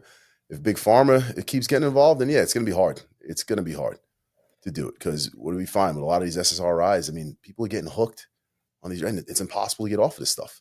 And they don't work. It's the impossible. Efficacy is like almost 50-50 if it's even going to work. Yeah, and on top of that, once they're on it, mm-hmm. And then they need something stronger, and they need something stronger, and they need something stronger. While they're doing that, they're tearing up everything inside their body, so they need something else to do that. And before you know it, they're gone anyway, because they can't deal with anything else. So I think that's kind of in short how it has to be implemented is that we've got to get a program that is going to give a new strategy outside of Big Pharma. And I get there are some things that we need when it comes to certain situations. And we have to hold people to the fire. A lot of these things, it's like, oh, you didn't do it. No, too bad. But you got to hold people to the fire. You got to push them in a manner that they know they have to get better. They have the outlet to do so. Integration is huge. That is a big part of it, is the build up to it. Because we're throwing people into these programs. They're like, oh, okay, yeah, cool. This is it. Check. We're done. Bye. See you later. All right. Anybody follow up with this person? No? Oh, they're back on it. Amazing. Didn't know that was going to happen. And that's huge. And that's foundations like the 343 Foundation. They are pivotal in creating this structure for exactly what we're talking about. Having integration, going through the process, the checkups, the breath work, all the little parts that have to be implemented, and for many different scenarios. An alcoholic is not going to be somebody that's, hooked on SSRIs. Somebody with TBI is not going to be the same as an alcoholic. Somebody has PTSD. It's all different. Understanding there are different cases with each scenario that's playing out, whatever it may be. So I think that all has to play into it. Age groups that plays into it. You're dealing with different people. It's just so many factors that come with it. So I would have to implement all that. I'm cutting it short. I'm not giving you the direct answer if I was the king, but I'd put people together to get a system in place of integration. It's going to take a lot of work to get that done. Holding people accountable for being there. And then it's the post aspect of it too. I think that's probably the hardest part is the post. It's staying with the steps that are going to keep you on the right path when you're going through that whole process. So I think that would definitely help out. Well, it's funny how many times people say to me, oh, I don't want to talk politics, and it made me realize how all the things that we should be talking about have been labeled politics, so we don't talk about them. Because the health of the nation isn't politics. That's just things that need to be spoken about. And if you're going back to Portugal's model for a second, firstly, you look at the irony of the warfighters that you were in that treatment with. They had to go overseas to get the treatment for what they did for America. So there's a jarring irony right there. But what they did, rather than even force. So in Portugal, if you get detained, and they find you've got a user's amount, you go for an interview. It's not, an arrest interview. It's actually like an educational conversation where they talk to you about all the resources that are available. Because if you think about it, if you, as you said, arrested and now you've got a criminal record, what's the chances then of you being able to get employment and housing, et cetera, et cetera? They've done the opposite. They have incentives to employers to hire these recovering addicts. So they create an environment that most people then come out of the darkness and say, I want to get help. Because like you said, most people are good people that are just struggling. There's those anomalies who they are never going to be able to save. And it's heartbreaking, but you have to acknowledge that. Because in America, what we do is you point to those anomalies and say, see, it doesn't work, rather than looking at all the good that we do. We've all seen the people that abuse, government handouts, for example. There's an escalator on the front driveway and the kids are in rags inside. Oh, yeah. But how many people the food stamps put back on their feet that are now working and, back to normal again? So I think this is what's interesting is if you create an environment, it will make a huge dent in this. It's the same with food. If we had, real food being served in schools and we put PE programs in and we said, no, kids, you can't have your phones while you're at school. Imagine the impact that would have on our childhood obesity and mental health. So you can change the environment without having to force with an iron fist. And then, yeah, of course, if you've got people committing crimes because of their addiction, then yeah, that still has to be handled by the law enforcement side. Right. I agree with you. I fully agree with you with that. And you made a great point with the with the foods and the screen time also. That's definitely a big thing. But yeah, we've got to do something. We've got to change. And I think we're on the right path. People are understanding it, seeing it. And yeah, we did have the conversation about being political, but I think at this point in our lives, people kind of have the blinders off now. And there's enough out there to see like, okay, it's not just red or blue anymore. Like, that Jenga tower is falling. It's coming down. It's yes, it's definitely coming down. And I think people are realizing like we've got to come together on this. Mm-hmm. Indifferent or not, like there used to be a point in life where you could be red, I could be blue, and we could disagree on something and still go out to dinner, have a great time, and have a common end game on what we want to happen here, and all be good things. So I think we're slowly but surely getting back to that. And with this aspect being brought into it, I think that with mental health and assisting individuals, because mental health issues, TBI, addiction doesn't see red or blue. It really doesn't. You're going in, you know, they don't care if you're a Democrat or Republican or conservative or whatever it may be these days. And it'll take away from a lot of these other things that are happening, which I'm not going to get into due to mental health, but it's a big thing. It's a big thing. And I think we're taking the right steps, and we have the right individuals that are leading the way, with individuals like Brian Hubbard and Governor Perry out in Texas, and Texas being, the forefront for this thing. Arizona is jumping on board now. And I think a lot more people are definitely going to start coming out and talking about what ibogaine is, what the possibilities are out there with it. And I even had a conversation with one of my ex coworkers the other day, and he was a vet, and I had no idea. He went and he had gotten some psychedelic treatment done.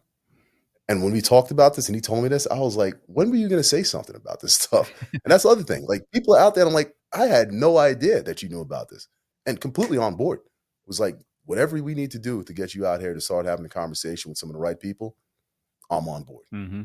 So it's just like, once we open up this conversation, this door, which it's opening up here in the US, and it's getting domestic, because obviously we can't do this stuff in the United States yet.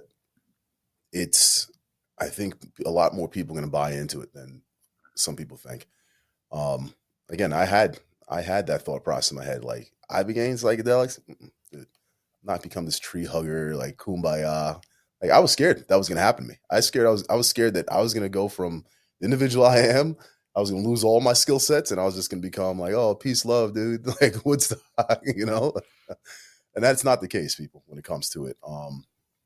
But yeah, it is time for us to put this out there, have these conversations, know that it is not frowned upon anymore. Like, everybody needs help in this. Everybody's suffering from something, you know? We may be smiling on the outside a lot of times, but there's some things going on in everybody. And when it comes to the first responders, and that gets firefighters, police, paramedics, everybody, we've worked together. You know this. Like, we're all dealing with the same things. You might not go out and shoot somebody, but guess what? You got to go pick them up for me after they're done. And then I might not have to go pick them up, and then you got to hand them off to the paramedics who's got to plug different holes. And anybody that's never done that before, and people, it's like, it's a whole different experience in life when you're doing stuff like that, you know?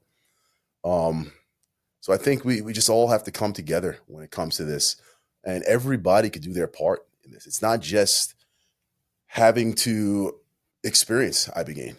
There are other factors that play into this. With the foundation like the Casey Scuden, the 343 Foundation, there's assistance needed with this type of stuff. We've got some events coming up that we're raising some money for these first responders, because everybody can't afford this. I mean, we know some first responder salaries aren't the greatest salaries. They do some of the greatest work, and they're definitely handed some of the most insane hats to wear throughout their career, and don't get paid for it. But they need assistance financially through some of this stuff. So with our foundation, we're doing a couple of fundraisers. One's going to be in Chicago. We're teaming up with vets. It's going to be October 17th in Chicago at the Trump Plaza. We're doing a pretty big thing there. Brian Hubbard's going to be out there to speak, former Navy SEAL. Rob O'Neill will be out there. and we're going to have a couple other people doing some stuff. We're going to have some silent auctions. And we need some of these guys and girls that have the funds to assist and that are willing to donate to the funds. And it's a 501(c), so it's a tax write-off for everybody listening to this. And we need your help, honestly.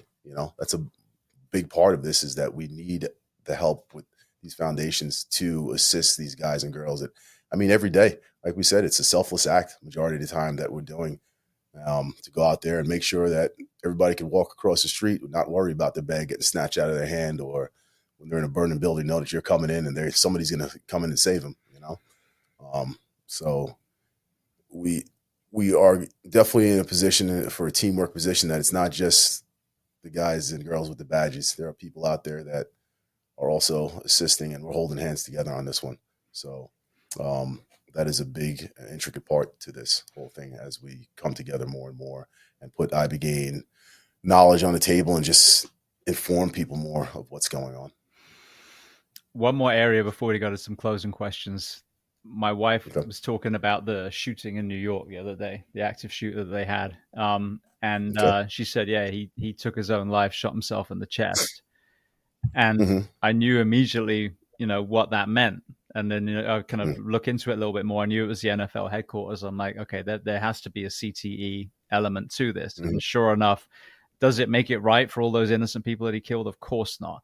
But you look at the Aaron Hernandez story, you look at Junior Seau, you look at Chad Wilkinson. These, some of the SEALs that we've lost, it's the same thing, because they're aware of the damage that's going on in their head. And I'm hearing really encouraging things about psilocybin and TBI, ibogaine and TBI. So with you having a background as a football player yourself, just talk to me about that angle for a second, the potential of healing brain injury when it comes to these treatments. I think it's amazing.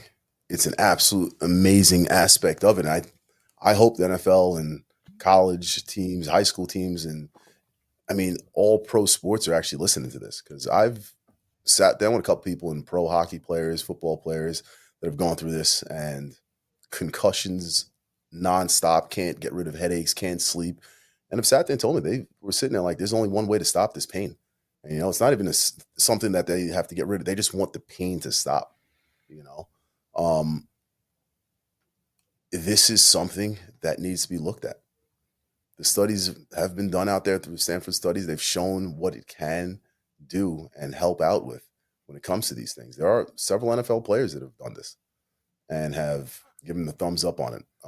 It's known fact Brett Favre was down there for other reasons, but there are other things. And I think that it is huge in the pro sports world. Take care of these guys and girls. I know it's not the same thing, but they're putting themselves on the line here for our entertainment when it comes to things, and they need help. They need help. They're also in the same position. A lot of times they don't know or understand what they could go out for and what hands to shake, what people to talk to. And there was a scenario where I knew one of my friends played for the Cowboys, and we were talking about it one time. Marion Barber. God was an absolute animal when he played. And there was decline, major decline. When he played hard, but it added up, and there were things that happened, and I'm not saying what his diagnosis was, but it's pretty clear that there was a couple of headshots that were taken here that probably had something to do with the mental decline of what was going on there. But I think this is definitely something that should be looked at to assist these guys and girls, because it's not only going to help them out, it's going to help their families out. And we could go right back to it kind of circles around in the same aspect of things. Longevity of life. Who wants to watch people take themselves out? Who wants to go to funerals for these things? We want to look at these guys and girls as heroes and role models for our kids. Let's give them help that they need. When they reach out, you can pay them millions upon millions of dollars. What does that mean? When they have no sort of lifestyle to live and enjoy things like that. Yeah, exactly. It's kind of that. Yeah, I saw there was a documentary recently, Aaron Rodgers, and it detailed his whole psychedelic experience, which was amazing. And then even you look at, I'm blanking on his name now. There was that WWF wrestler who ended up killing his family and then taking his own life as well. Oh, yes. Yeah. I forgot his name, but I know who you're talking about. Yeah, yes. But I think even Aaron Rodgers got frowned upon. You saw that when he started talking about it, he was open about it. I like Aaron Rodgers for the fact that he's just so open about it. Mm-hmm. You know, and that's an intelligent guy, extremely intelligent guy, you know, and the fact that he's so open about what he had to deal with his mental health. Other guys like Ricky Williams, he hasn't done, not that I know of, ayahuasca or ibogaine, but another guy, he knew what he was going through. He was intelligent enough to understand, like, enough's enough. Like, I'm not good up top doing this. Yeah. Everybody, a lot of people, even I thought at one point, I'm like, why is this guy backing out? Like, you are the epitome of what I want to be. And why are you backing out? And then you get to a point and you're like, okay, I get it. Like, kudos to you for understanding and knowing that you had to step out and work on yourself. You know, you turned down how many millions of dollars for this? And people are like, oh yeah, I would have taken $1 million for that. I don't know about that, buddy. Yeah. These armchair warriors like, saying Williams is a pussy for really. Yeah, exactly. And it's like, one day sit in that chair by yourself and go through the thoughts that were probably going through his head. And I guarantee you would turn down a couple $1 million to have some peace of mind. Exactly. With that. But yeah, I think that it's something we talked about it in the beginning. I think everybody should look into potential of doing something similar. Not ibogaine, there are other routes, but it's something that the world needs to see. And it is time. It is definitely time for it. People need to stop suffering. I've got family members. I'm sure everybody here has somebody that is going through something, alcoholism, whatever it may be, and they're begging for help, and they don't know how to say help. You know, and we sit there. What do we do at family barbecues? We laugh about it. Oh, Uncle so and so is drunk again. Ha ha ha. And it's like, there's more going on there. You know, now that we see it, it's like, okay, maybe you do need that talk. So. I went off on a little tangent there, but no, it's good. I mean, it kind of underlines what I say a lot. You know, think about a preschool, bunch of kids. How many of them are hoping to be an alcoholic one day, hoping to be living under a bridge, hoping to be part of a gang, hoping to be a sex worker? Like, none of them. You know what I mean? It's what life does to you. So when you really reverse engineer the kind of blank canvas that we were when we were little, you know, it shows, well, if it's the environment, well, then what can we do to fix the environment? Because we can. You know, we didn't used to have all these stresses and, you know, the violence and all that kind of stuff. If you look at, you know, history as a whole, not talking about some of the horrible chapters that happened, but overall people would, you know, be in a village, they'd forage, they'd hunt, they'd eat together, they'd talk together, and, you know, not be worried about, you know, school shootings and drug violence and all these other things. So we can definitely reverse engineer a lot of this stuff. And I think, you know, whether it's ibogaine or ayahuasca or MDMA or ketamine, there's all these other things now that aren't, you know, pills and talk therapy that, you know, will hopefully all be accessible to, you know, all the community, so we can start this healing revolution. Yeah, I agree with you. I fully agree with you. And it's just, again, it's supporting what's going on and how this is happening. Also, it's opening people's minds up to this. And we all, at some point here, had closed minds off to certain things that were going on. I'll 100% agree. I was one of those about a year and a half ago. I was that guy. Talk to me about this a year and a half ago. Like, yeah, James, you're crazy. Like, great talk, guy. But this is not happening. Yeah. So yeah, this is definitely something big on the forefront here. And with everybody starting to support it, these grants coming out of all these states, the research that's being done, like I said, the fundraisers that we have going on, teaming up with vets and other foundations, psychedelic foundations that are going on out there.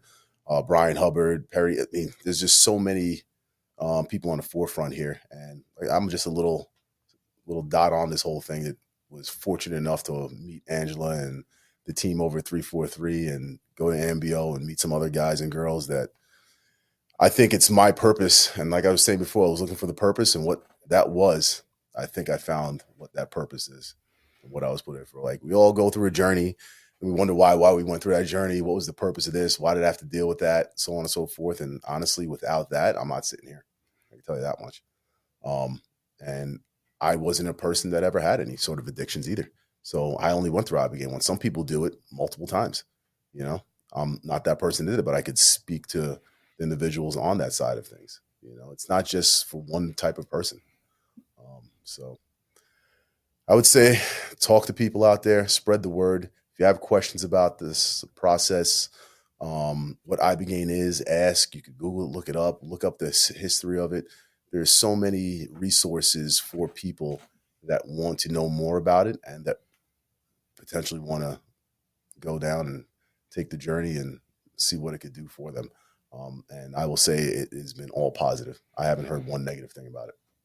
And I'll run through some stats of what we did. I actually wrote this down because I wanted to specifically talk about this. And I wasn't going to remember all these numbers. But at 343, we've sent, and this number is going to be a little bit skewed because every day we're sending more people. We sent 145 first responders through treatment, which is amazing thus far. That is. And I will also say this, Angela has been fronting her own money to do this. This is why I say Angela's so big on what she's doing. This has been her money she's been fronting to assist people with this. 85% males, 50% female. But again, we're in a male-driven job first here. 41% have been firefighters, 37% law enforcement, 50% EMTs, and 6% spouses. And that's what I was talking about before. It's something that it's for all the first responders, and people have to understand the spouses also. That is huge. And we're going to be starting a friends and family program here soon, I think. So that's going to be something that we're going to be having a conversation with. 56% of these individuals are active, which is huge. People think you have to be retired just to go through this. Like, no, what are we waiting for? Why wait for this thing to build up where it's overflowing? Let's take care of these things now. 44% have been retired or medically retired or have resigned. 68% have been in the line of duty, injuries.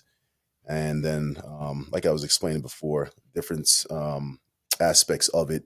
60% have had some sort of substance abuse. 40% are on SSRIs. 66% have said they have some sort of sleep disturbance. So there's so many different factors that play into it. There's signs that will play into this. And guys and girls, I mean, we're here to help everybody out when it comes to things. Can we help everybody? No, let's just be realistic with this. But we are here to do as much as we can. And the more assistance that we have throughout this process with the communities that can help out in any way they can, in reference, like I said, either becoming coaches, spreading the word, becoming integration coaches. I know that's something we're looking for all the time, especially with the number of individuals that are starting to come through here now as we give people more information and they become more aware of Ibogaine and what it can do and what it is. We're going to need more help when it comes to that. So that's something, if you guys are interested, reach out to us at 343 with what we're doing here. And then also, like I said, it's a 501(c) for all the big wigs out there or anybody that wants to donate to the cause. Reach out to us, and you could do things. You can have a one-time donation, a reoccurring monthly, an annual donation, or, if you want to host some sort of fundraising event, that's also an option you have.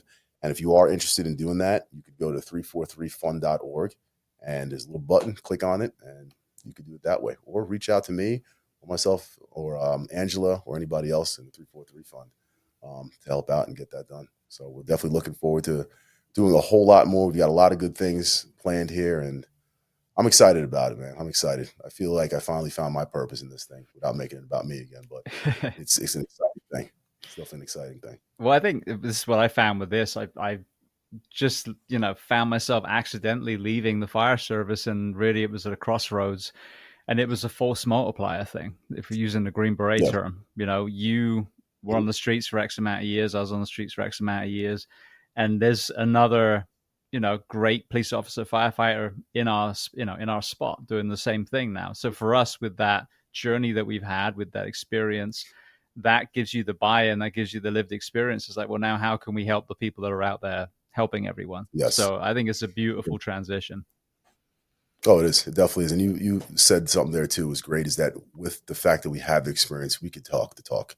We could speak the lingo, and it makes it so much easier, with people, and to be relatable, to be 100% relatable. Because when you tell your story, I can say, I understand. I don't have to say I just empathize. I understand what you're dealing with, and that's huge. That is huge when it comes to this. So, you're doing God's work, James. You definitely are. I definitely appreciate you having me on here, and the fact that we crossed paths through Angela and everything like that. Like I said, it's crazy how I've come from a cop that didn't want to be seen, didn't want to be talked about, to sitting here doing stuff like this. Honestly. Well, a couple of quick closing questions before I let you go. The first one I love to ask, is there a book or are there books that you love to recommend? It can be related to our discussion today or completely unrelated. Honestly, I'm in the process of finishing this thing up, but Operator Syndrome was a book that I was told to read. And at first I was like, yeah, whatever. And then I got around several guys and everybody said the same thing. You need to read this book. That's Chris Free. Like this. Yes. Yeah. So yes, Operator Syndrome, I would say, is definitely one that I would say you should read, especially in line of work of if you're on a team for SWAT or if you were in the military. I've had multiple guys on teams that said this is the book for everybody that has that syndrome aspect of things. So I think that's the one. Brilliant. Yeah, I had him on with JD Miller, who they've developed another one called Firefighter Syndrome. So it's kind of, and I don't think that's in the book, but it's another kind of way of looking at it from ours, because obviously we're not having the TBIs, the CTEs as much as, law enforcement, military, etc. What about documentaries and films that you love? They just came out with the Waves and War documentary. If somebody wants to see what Ibogaine and the Ambio experience, and I would say get your hands on that. I know it just came overseas a couple months ago. They released it. They were doing a couple of releases. I think they just did one in Virginia a couple weeks ago. Waves and War is a good one, especially for knowing what this platform that we're speaking on is, and some guys that have gone through that process. So I think that's definitely a great one when it comes to this. Brilliant. All right. The next question: is there a person that you recommend to come on this podcast as a guest to speak to the first responders, military, and associated professions of the world? Got a couple of people, man. So I've been blessed, like I said, to be around some superheroes in my mindset that have gone through the process. Your DJ Shipley, Cole Falconer, Cody Alford, Tony Cowden. I'm going to give you 4 and then I'll stop there.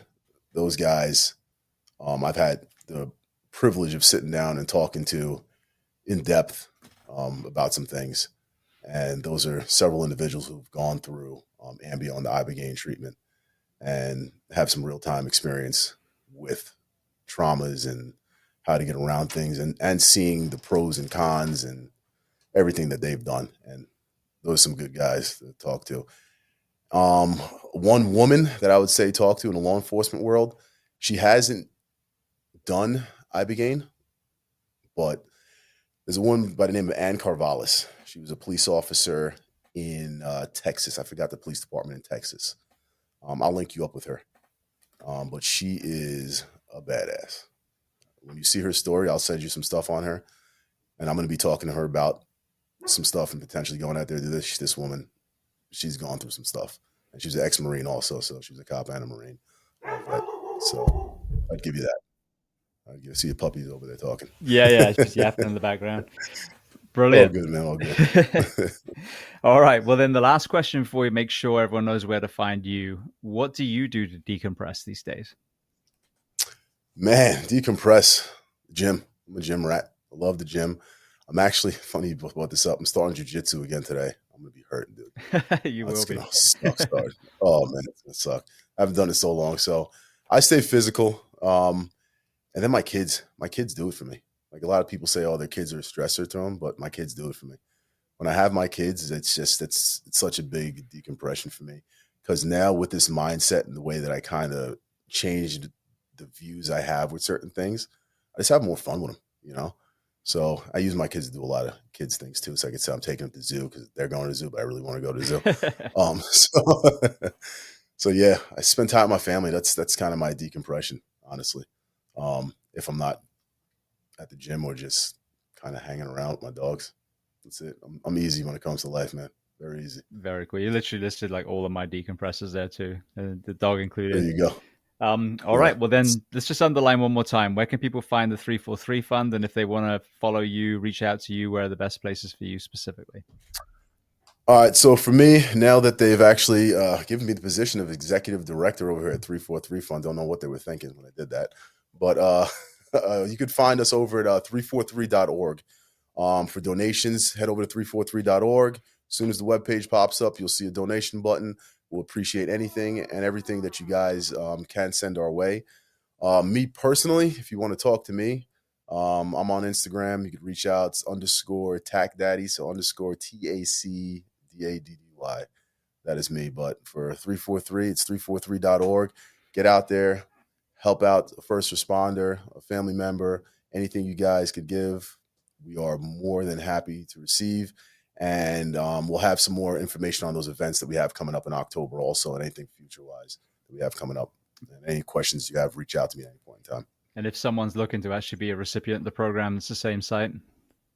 Same site, correct. Yep, same site. Perfect. That's correct. Well, I want to thank you so much. I mean, like I said, hearing this kind of conversation from a law enforcement perspective is always even more powerful. But, you know, having the courage to be vulnerable, having the courage to tell your story, I know that the ripple effect is going to be amazing, and we're slowly breaking down the stigma around this conversation, which is going to save lives. It's just that simple. So I want to thank you so much for being so generous with your time and coming on the Behind the Shield podcast today. James, I want to thank you the same. I really appreciate it, and I'm going to extend a hand out from the 343 Foundation and everybody that's running out that way behind the scenes. And you're doing great work, man. Doing God's work out there, and God bless you too.